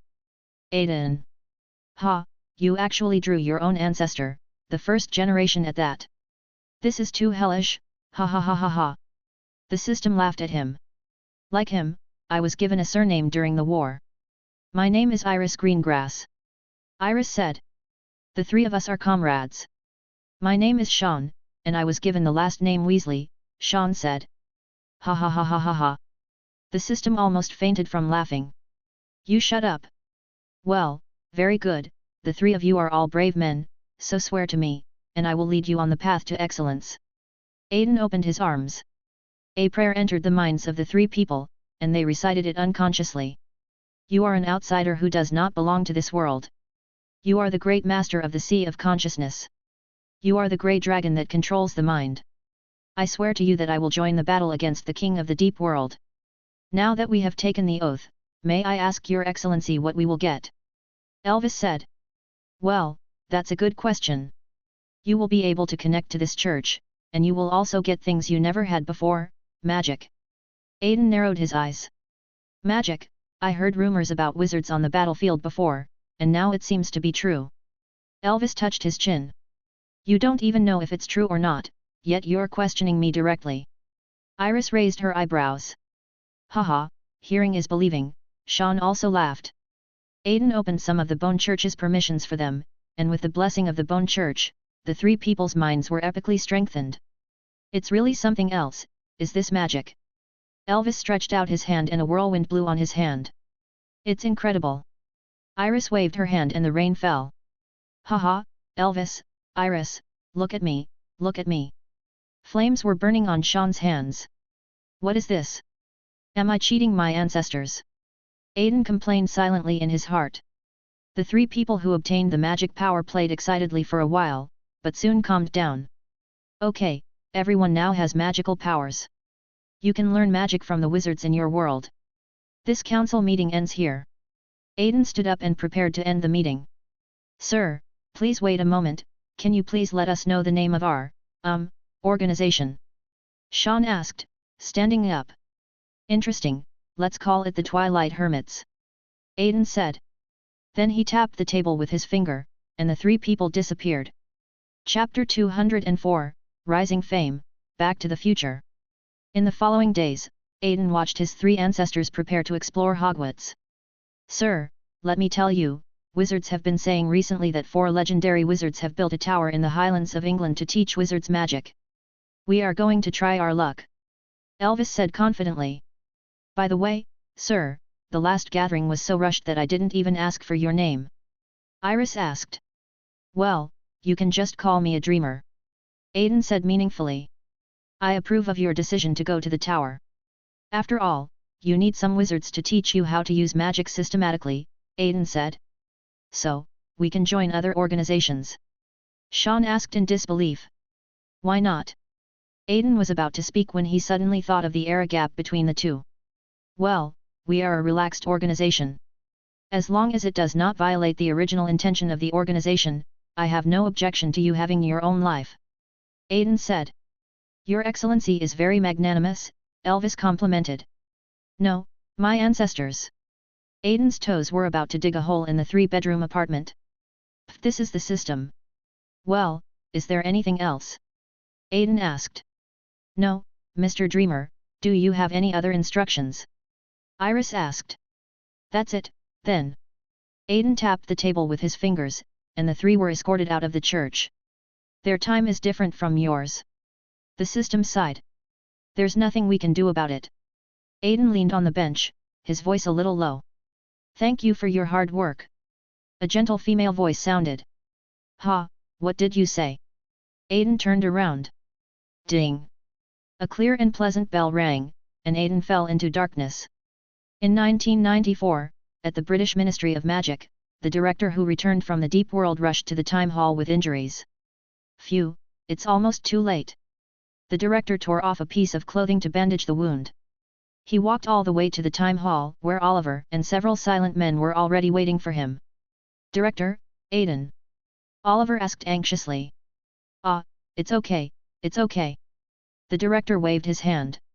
Come with me, we are going to retrieve a large object from the retroactive pendulum.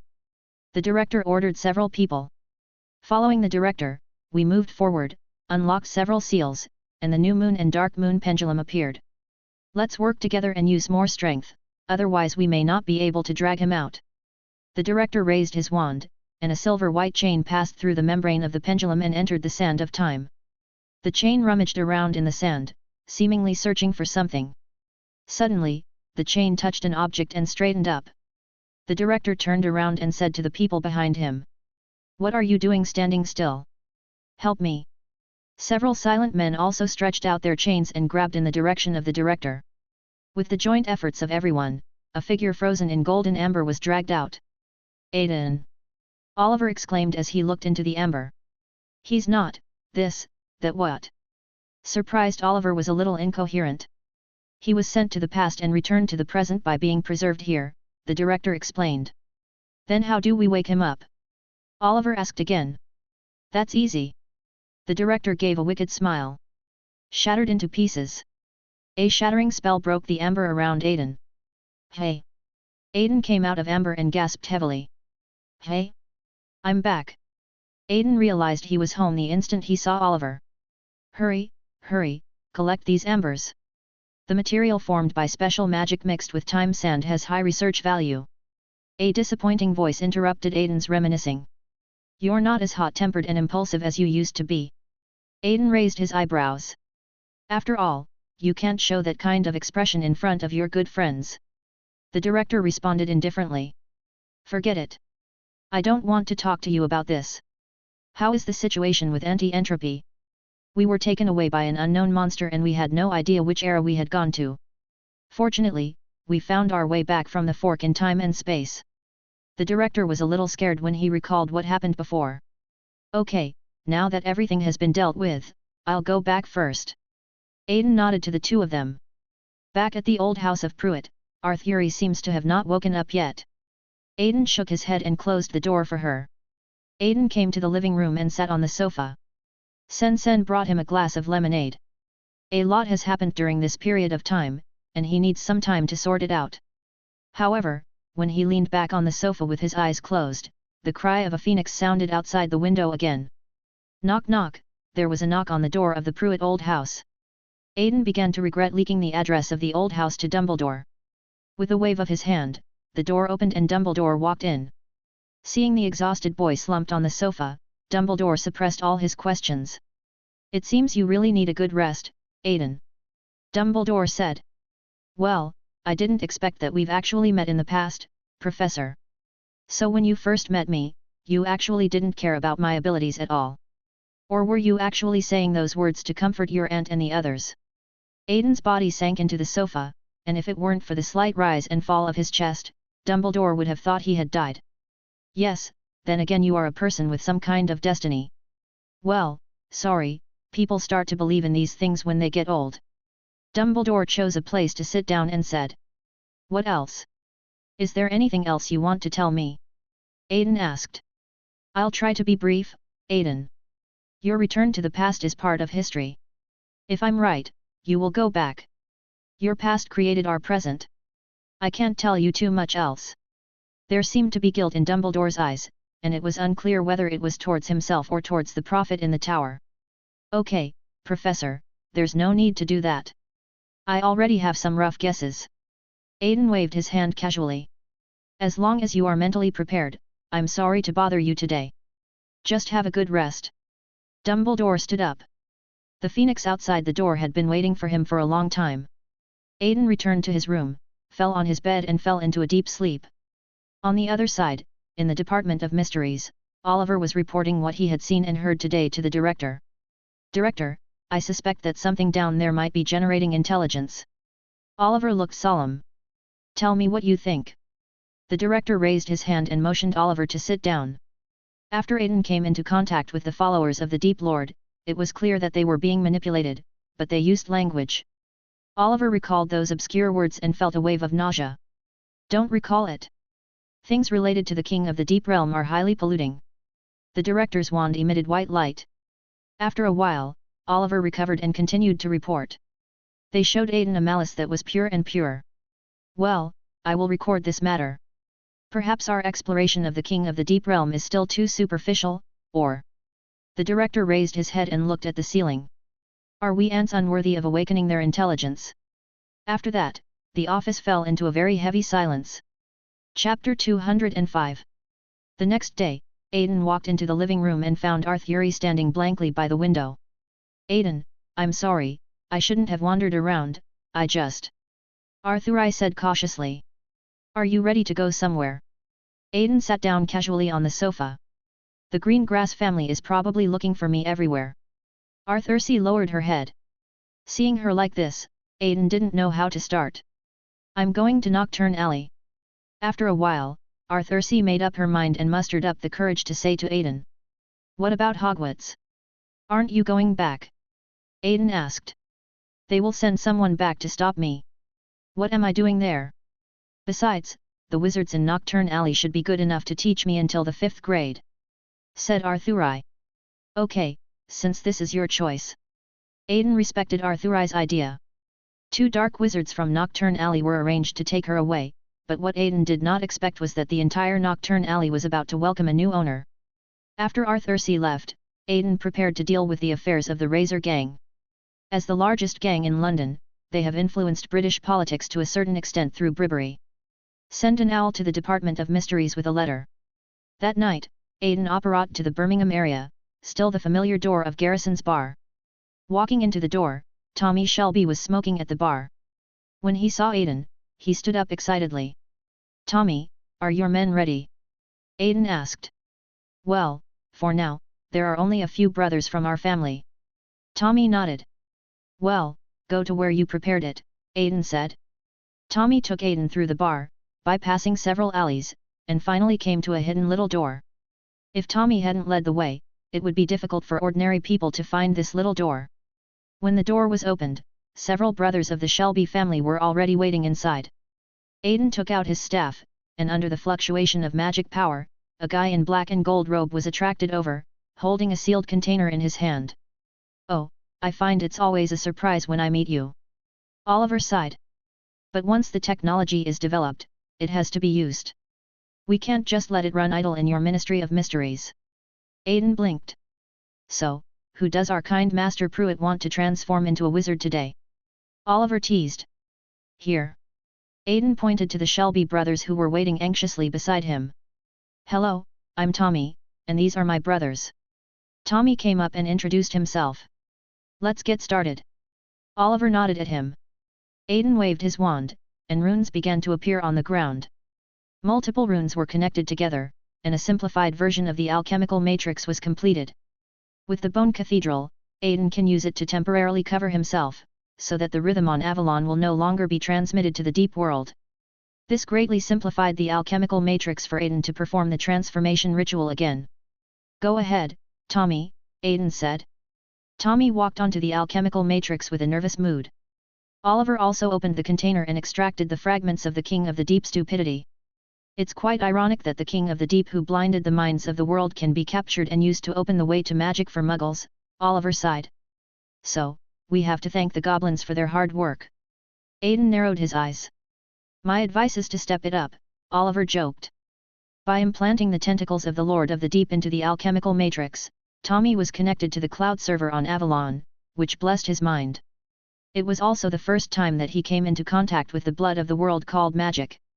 Oh my god, This is unbelievable. Have I become a wizard? Tommy looked at his hands. The magic power flowing through his body seemed out of control. Aiden reached out and placed a hand on his shoulder, calming his agitated magic. You may have to attend the magic literacy class offered by the Department of Mysteries. The Razor Party's activities in London will be temporarily reduced, Aiden ordered. Your will. Tommy bent down in submission. With his magical vision, he finally saw the bottomless magic of the boy in front of him. Later, several other members of the Shelby family also successfully completed the transformation with the help of Aiden and Oliver. The Razor Gang incident came to an end, and Aiden once again entered a peaceful summer vacation. This summer vacation, Aiden insisted on having a good rest, screw his research, screw the King of the Deep. Long, hiding on the sofa and holding a glass of lemon juice, thought happily. But Murphy's Law tells us that people and things will always go against one's wishes. Knock knock knock. The door of Pruitt's old house was tortured by rapid knocks. Aiden clenched his fists and walked to the door himself to open it. You'd better have a. Aiden was stunned when he saw who was coming. Sirius. What should I have better? Sirius asked doubtfully. You are free again. Aiden raised an eyebrow. The events of the past 2 days had left him no time to pay attention to the news. The Ministry of Magic had already restored Sirius's reputation under public pressure. And Fudge himself, under the multiple pushes of Ms. Eden Bones, started the general election early. Now the two sides are entering a stage where the competition is undercurrent. He invited Sirius into the house and they sat down in the living room. Come to think of it, I'm here to give you a ticket. Sirius took out a ticket and handed it to Aiden. World Quidditch Championship, August 1994. Aiden looked at the font on the ticket. In fact, although Fudge announced the start of an early general election, some things can postpone the election deadline. Sirius picked up the cup of tea that Sensen handed to him. The reason why he insisted on holding the competition against all odds is nothing more than that the World Quidditch Cup would allow him to stay in the position of minister for a longer period of time. Obviously, Sirius was born into a pure-blood family and was very familiar with the workings of these revolving doors. On the one hand, the extension will allow him to prepare more, and on the other hand, a well-organized competition will bring him a lot of prestige, which can improve his support rate. Aiden felt that the script in Fudge's hand seemed very familiar. The president of the neighboring country, which had a deep friendship with Britain for hundreds of years, seemed to be holding the same script 20 years later. Shrugging, Aiden didn't bother to pay attention to it. I want to thank you on behalf of Harry. I heard him say that he has been well taken care of by his friends at school over the years. I also want to make up for what James has been missing over the years. Sirius said as he thought of the boy who had a similar smile to his friend, and a knowing smile appeared on his face. Of course, I will attend on time, thank you for your invitation. Aiden put the ticket away solemnly. Seeing Aiden accept the ticket, Sirius also smiled, said goodbye, and turned to leave the Pruitt mansion. Chapter 206. Death, Daily Life, Letters. Riddle Manor, 1994. Frank Bryce, a former World War II veteran, timidly lit the gas stove with a match. He lived alone outside Riddle Manor. Because of his prison experience, the neighbors around him disliked him and the children often bullied him. After lighting the gas stove, he looked up and saw that there seemed to be a flash of light in the old master's manor. These naughty kids! Throwing the tin kettle on the stove, the old man came into the manor with an oil lamp. Pushing open the door, Bryce walked towards the lighted room. When he reached the stairs, Bryce heard a weak voice coming from inside the room. Venom, I need venom, Wormtail, where are you? If I remember correctly, without me you would still be living in the sewers. Are you tired of serving me now? No, Lord Dark Lord, I just thought that perhaps it would be possible without the boy.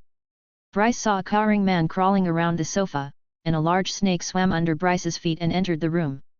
Nagini said a guest has arrived. Please invite him in. The weak voice came again. Bryce opened the door and walked into the room. Who the hell are you? Get out of here or I'm going to call the police. Call the police. Do you expect those ridiculous muggles to fight us? Bryce looked at the sofa and saw an ugly, wrinkled baby talking. The baby struggled to raise a stick towards him. Avatar. There was a flash of green light, and Harry woke up from his dream. Harry held his forehead and looked at Hedwig, who was locked in the cage. What a gloomy day, this nightmare. I'll just write to Sirius and tell him about it, Harry thought.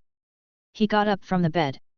Due to Dudley's super evolution, the school could no longer make school pants that Dudley could wear. For Dudley's health, the entire Dursley family could only accompany Dudley to eat the healthy diet sent by the nurse of Smelting College. In order to make Dudley happy, Harry's share was always much less than Dudley's. Unable to bear the hunger, Harry sent a letter for help to Mrs. Molly. The letter should be here soon, thought Harry. Then, a silver-white dragon squeezed in through his window. Harry. Oh, I'm so sorry.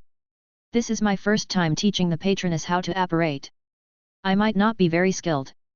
Aiden emerged from the dragon and apologized.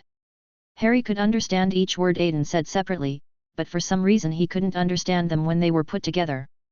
Thanks to last school year, Aiden's transfiguration skills have improved greatly, and now combined with alchemy, Aiden helps Harry remove the trace on his heart. That's why Aiden dared to use magic unscrupulously in front of Harry. Harry in front of him was looking at Aiden eagerly, as if saying, "Rich, classmate, I'm hungry, I want to eat. Here, this is specially made for you by Aunt Molly."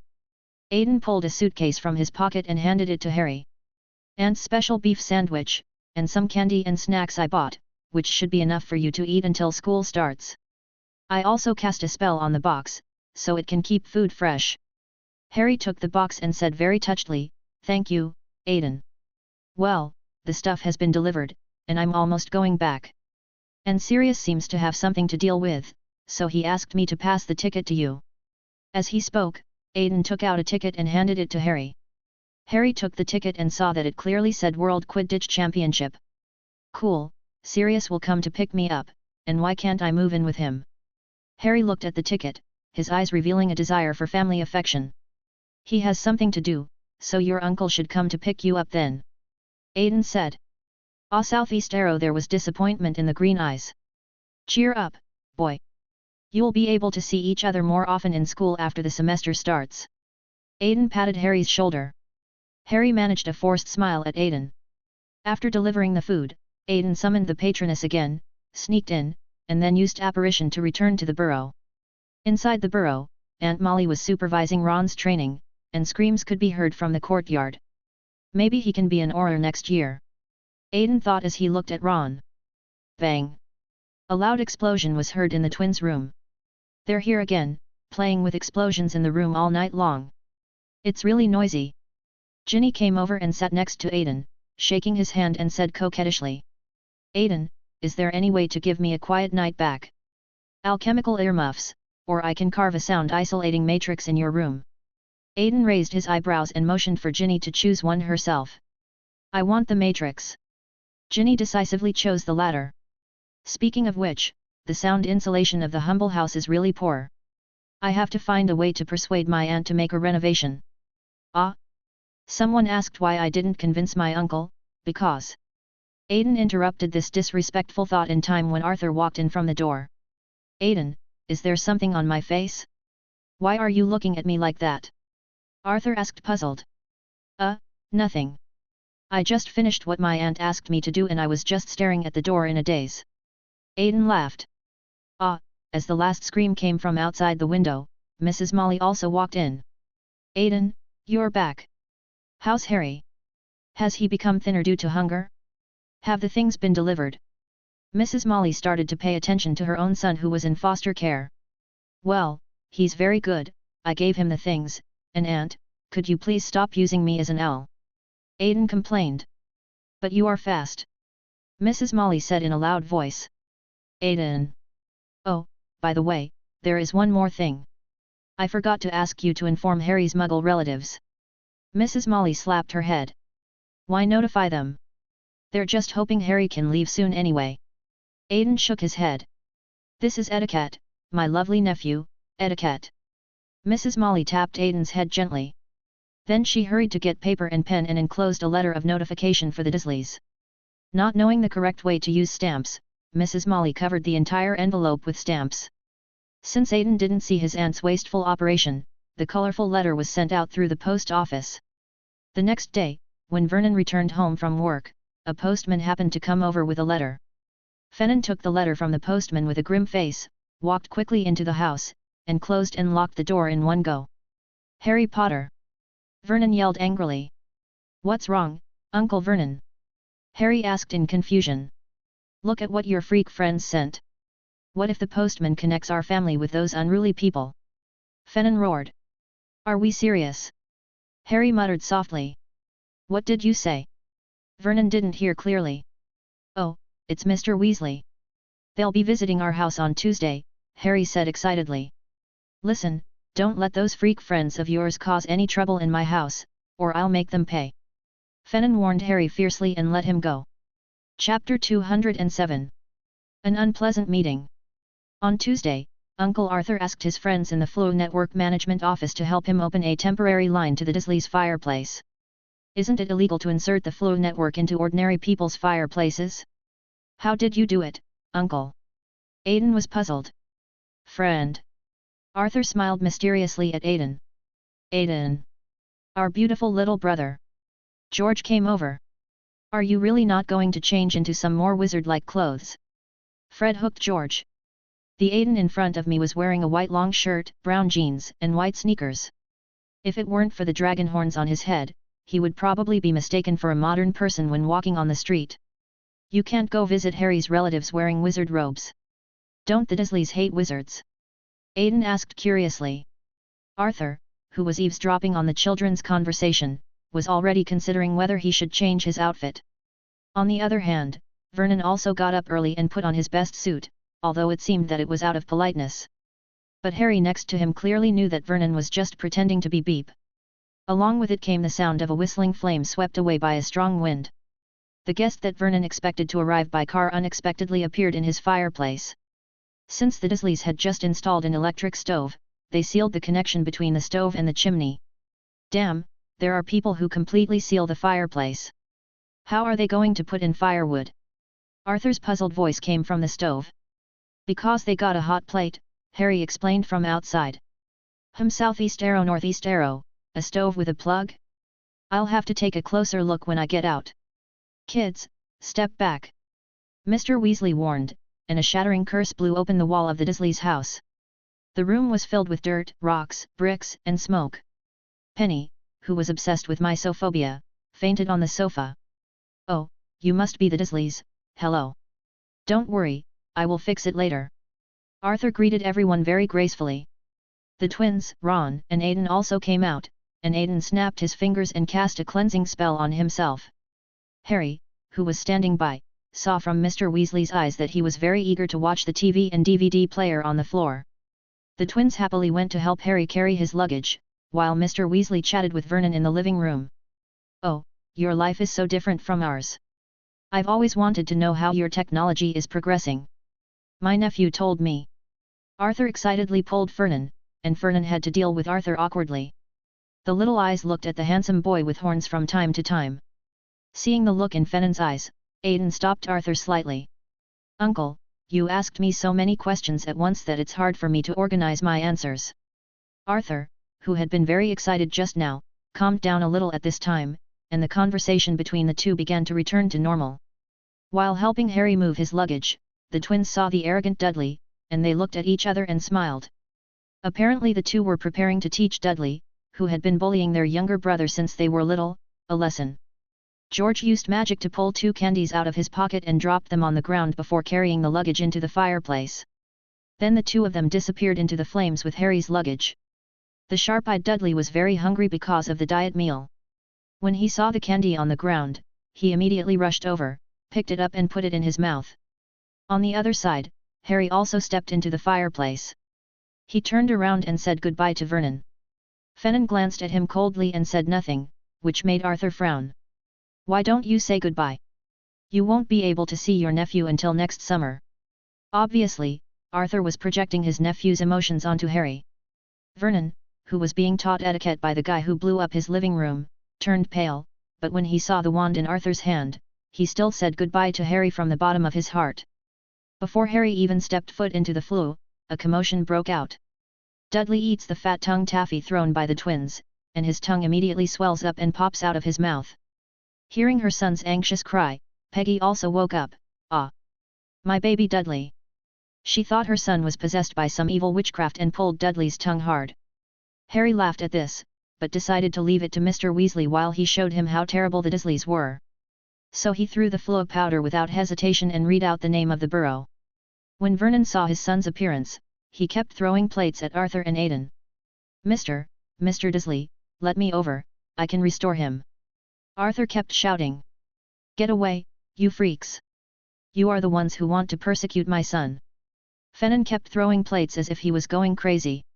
Aidan was in charge of defense, and any plates thrown over would be blocked by the hexagonal crystal barrier that automatically appeared. Petrify them all.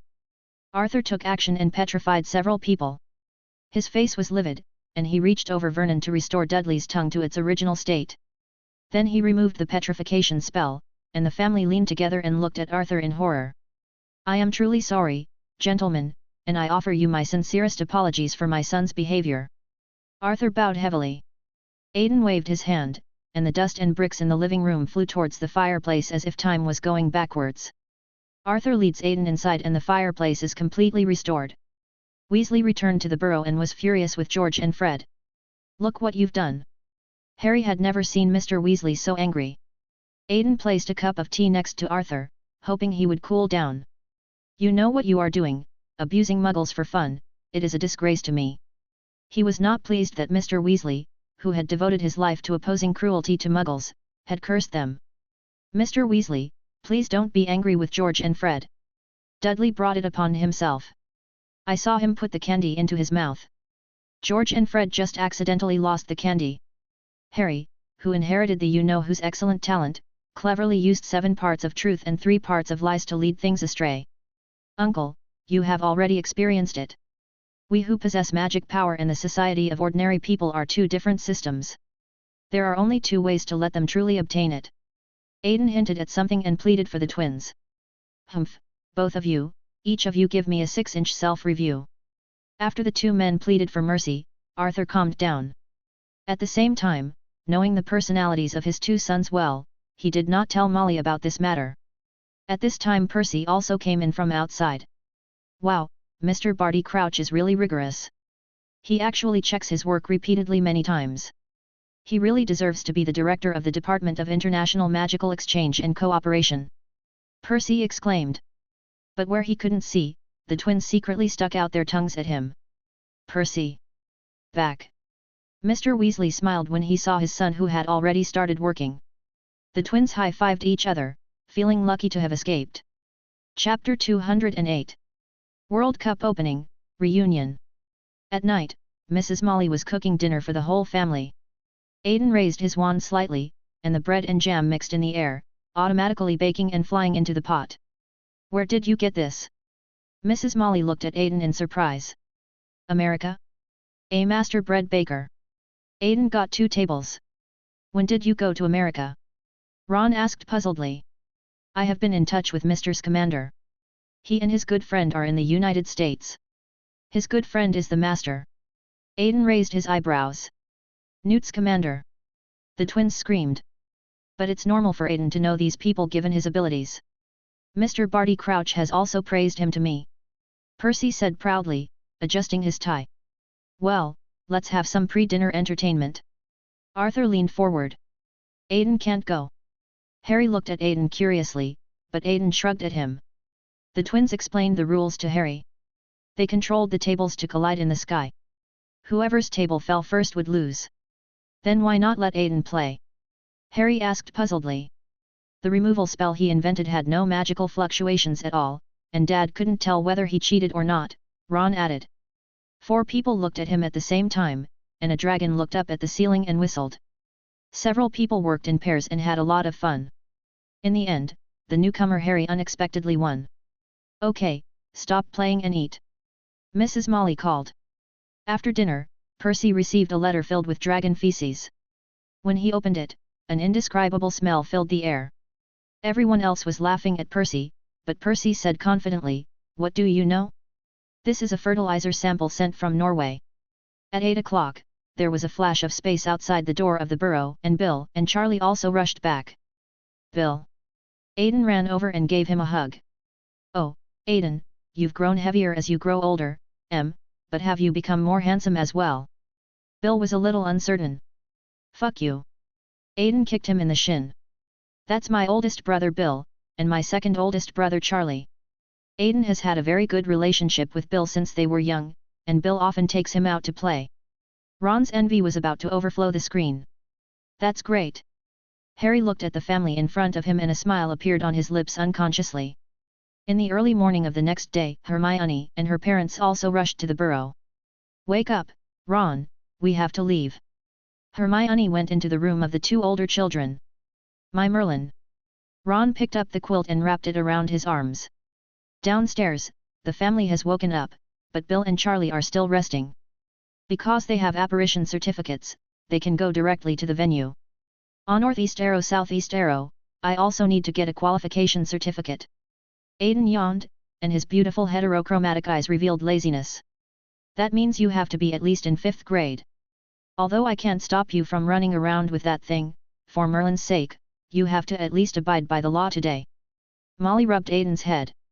At Arthur's urging, the few of them finished their breakfast. I'll sleep a little longer. My patroness will follow you. After saying that, a silver guardian appeared, and Aiden turned into a dream spirit and hid inside. Can wizards do such things? Mr. Granger looked at Hermione expectantly. No, maybe we are different races. Hermione shook her head. Do you still distinguish between races? Mrs. Granger asked. No, Mom, I am your biological daughter. I haven't mutated, and I haven't transformed myself. Hermione tried to calm her parents' excitement. The group made their way through the Muggle village in search of a portkayat, with the silver patroness lurking beneath the ground following them. After walking a long distance, they passed a forest and saw a man wearing a beret waiting for them. Arthur, why are you so late? The man shouted. Sorry, Amos, it seems some of us are having trouble getting out of bed, Arthur apologized. The two men came together and a young man jumped down from the tree. This young man must be your son Cedric. Arthur patted Cedric on the shoulder. Everyone, this is my colleague in the ministry, Amos Diggory, Arthur introduced to everyone. At this moment, a silver-white guardian angel also emerged from the ground. The guardian angel dissipated and Aiden walked out of the fluorescence. Cedric Diggory. Cedric held out his hand to Aiden. Aiden Pruitt. Aiden shook his hand. Merlin's beard, you must be Harry Potter, right? My son told me about last year's competition, and I told him he must remember to tell his grandchildren about it. He actually defeated Harry Potter. Amos laughed. Harry was speechless, George and Fred frowned, and Cedric lowered his head in embarrassment. Because Mr. Diggory ruined the atmosphere, the group walked in silence all the way to Stoat Mountain.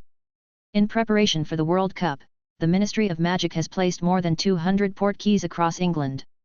These portkeys are disguised as inconspicuous pieces of trash, and must be touched at a specific time in order to teleport.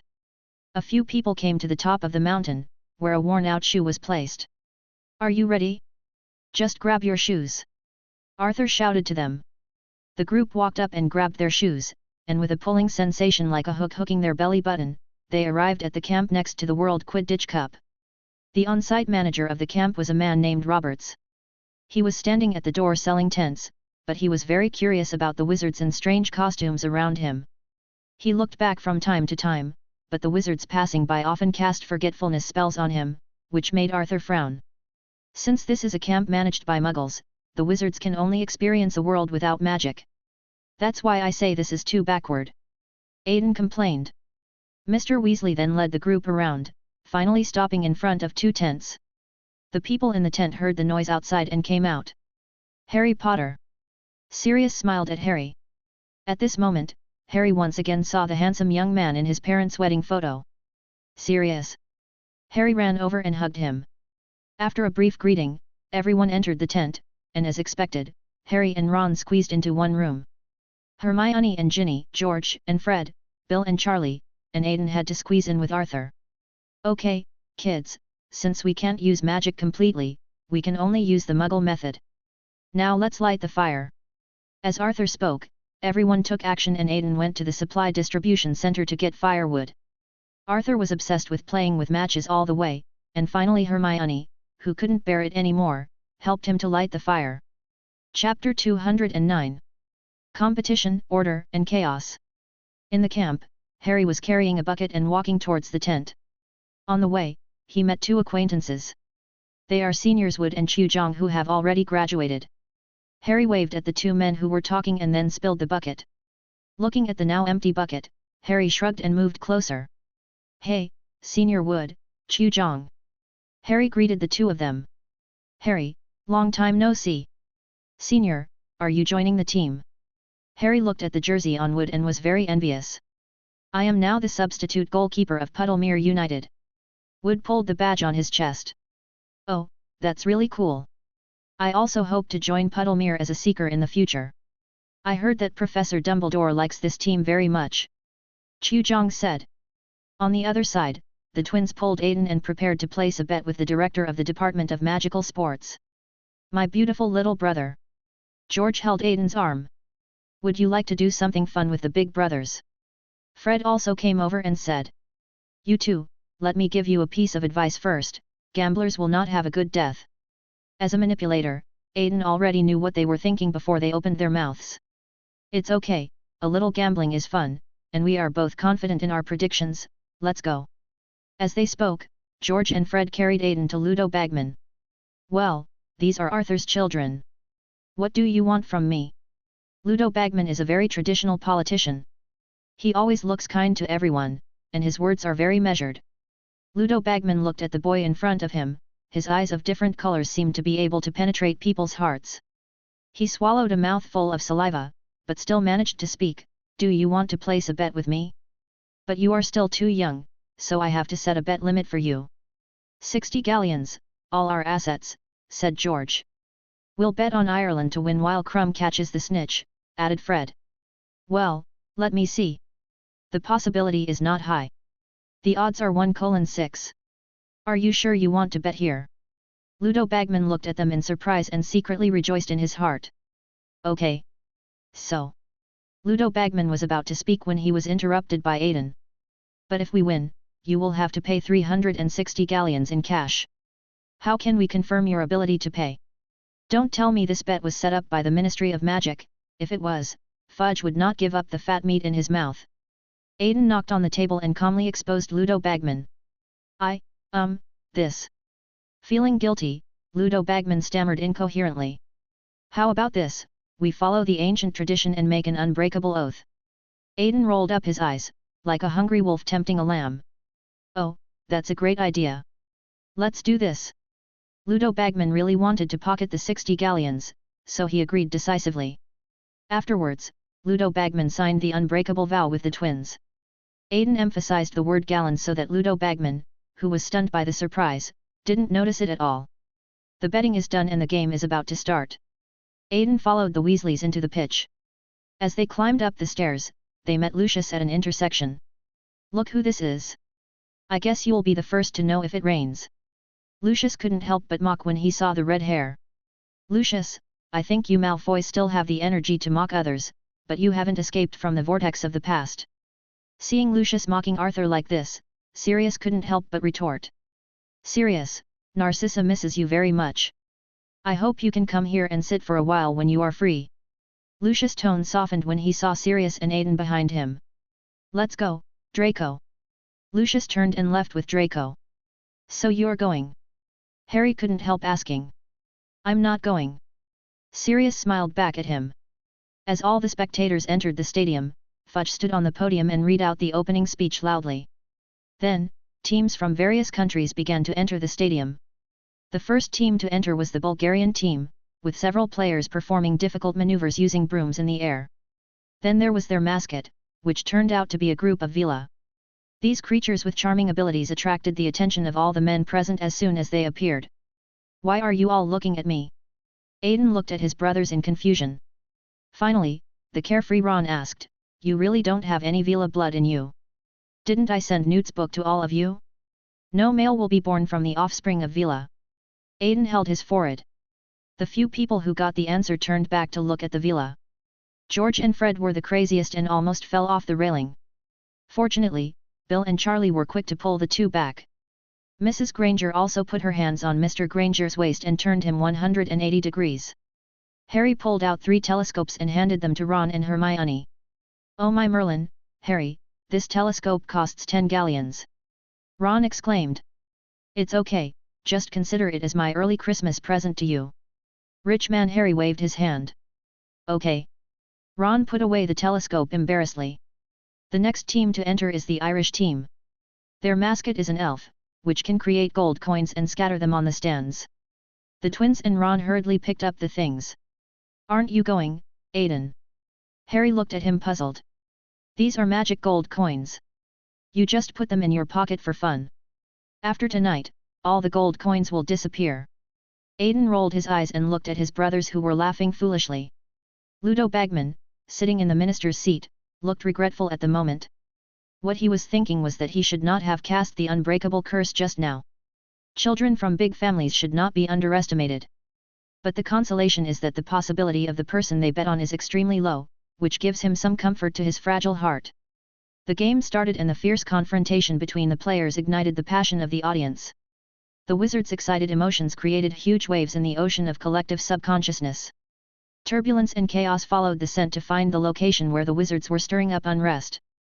At this moment, Aiden, with his eyes penetrating the boundary between reality and illusion, looked at the turbulent sea of collective subconsciousness and said, "I'm afraid these wizards are really not suited to large gatherings." So, in fact, Gellert Grindelwald's path is partly correct. The system also bubbled. He wrapped part of his path in chaos, and then mobilized the intense emotions of the wizards to eliminate the greater chaos that would occur after the wizards gathered together. Aiden sighed. The birth of a new order inherently contains chaos, which is also the origin of the principle of breaking down before building up. Study hard, kid, you are still far from it. The system took advantage of this and immediately went into a dormant state. Hey, come out, don't pretend to be dead. Aiden cursed in his mind. Chapter 210. Death Eaters, Action. After the game, Ron stood in the tent and shouted Crumb's name, praising him loudly as an artist. Ron, you're in love with him, Ginny teased. Shut up, Ron responded. Harry and Sirius sat nearby, clapping along for a few people. Suddenly, there were explosions and screams outside. Well, those Irish people out there are really crazy, George laughed. But Sirius and Arthur had already noticed something was wrong, and they rushed out in a hurry. Outside the tent, a group of people in black robes were setting fires everywhere. Seeing the familiar patterned mask, Sirius' eyes turned red with anxiety and he rushed forward with his wand in hand. Uncle, go back and take Ron and the others away. There's no need to get the portkey yet. I've set up directional teleportation on your rings. It can be activated at the critical moment and can take you directly to the burrow. Aiden's voice came. Aiden, why? Never mind, we can leave, but what about Harry, Hermione, and her parents? Arthur said anxiously. Send the little one away first. At worst, you can stay here and I'll go get Sirius back. It shouldn't be difficult for the three of us to protect a few people together. Aiden made a plan, Arthur nodded, and they both took action. Sirius roared and charged at the Death Eaters, who, obsessed with torturing muggles, scoffed at Sirius' charge. Aiden apparat behind Sirius, was able to pull him back with the force of the train, and then apparat away. The Death Eaters laughed even louder when they saw the two people running away. What are you doing, Aiden? Sirius demanded angrily. What are you doing now? Are you still so impulsive after all these years? Think about your godson. Aiden's words had the power to penetrate into Sirius' heart and calm him down. That's right, Harry. Sirius, awakened, quickly ran towards the tent. Inside the tent, Arthur had gathered everyone together, and the Weasley children had also been sent away. Okay, now it's up to us. When you go out, don't run and don't lose our sight. Arthur emphasized. Aiden stretched out his hand in the air and a long silver-white staff appeared. Let's go. Aiden walked out first. Outside the tent, the Death Eaters gradually surrounded the camp. Look, there are muggles here. A masked Death Eater in black robes shouted. Everyone else's eyes immediately turned to Aiden and his group. At the same time, the quick-handed Death Eater had already cast several spells towards Aiden. Interdictory. Aiden raised his wand. A silver-white halo expanded outward, and the incoming spell rays were swept by the halo in mid-air and dissipated. Some Death Eaters who were unwilling to give up continued to fire spells at the group. Arthur and Sirius blocked the spells in time and launched a counterattack. Seeing this, Aiden pressed down his long staff, and a black light flickered at the tip of the staff. Zalrake. A huge black beam roared forward, and the Death Eaters in its path dodged one after another. Those who did not have time to leave and were swallowed by the beam also disappeared in the beam. The power of this magic frightened the surrounding Death Eaters, making them dare not attack again. All they could do was watch Aiden and his men leave. In the woods, Lucius and Draco watched the scene calmly. As Hermione passed by, Draco said, "Run, Granger, they're looking for muggles everywhere." Hermione glared at him and was led away by the others. At the same time, Aiden also put down the tortured Roberts family. After sending everyone else away, Aiden, Arthur, and Sirius returned to the scene. The three raised their wands, ready for a joyful trash cleanup.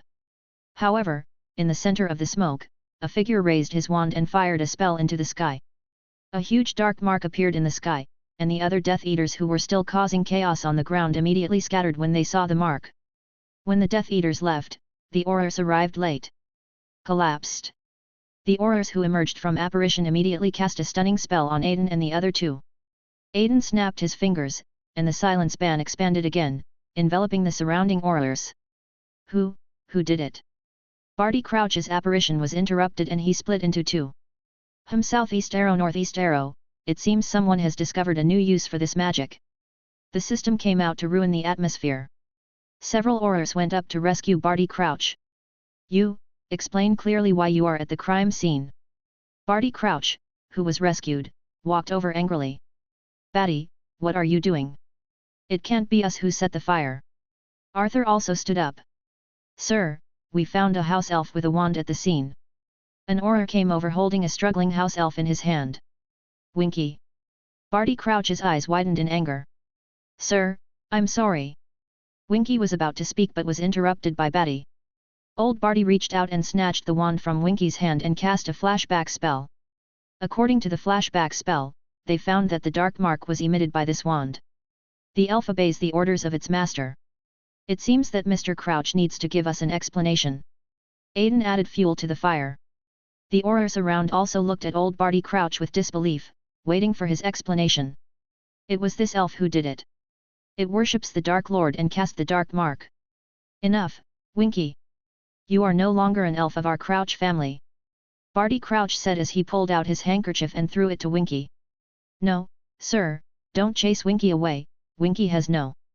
Winky tried to beg, but was interrupted by Barty again. You go. Crouch cruelly drove Winky out of the house. According to the ancient contract, the driven-away house elf could only become a wanderer. The people around looked at old Barty Crouch with contempt. Aiden, Arthur, and Sirius were not interested in this, so they returned to the burrow after taking their statements. Inside the burrow, Mrs. Molly, who was pacing, finally breathed a sigh of relief when she saw several people return. Merlin, great, you're back. Let's take a break. Molly, Aiden, and Sirius are tired too. It's been a terrible night. Arthur sighed. Molly nodded and turned to comfort the other children. Oh, George, Fred. Molly hugged the twins. She was very glad that nothing happened to her children, otherwise the last words she said to them would have been to criticize them for their poor academic performance. The twins looked confused. Only Aiden, who had activated the full map cheat, understood what Madame Molly meant and was trying hard to hold back his laughter.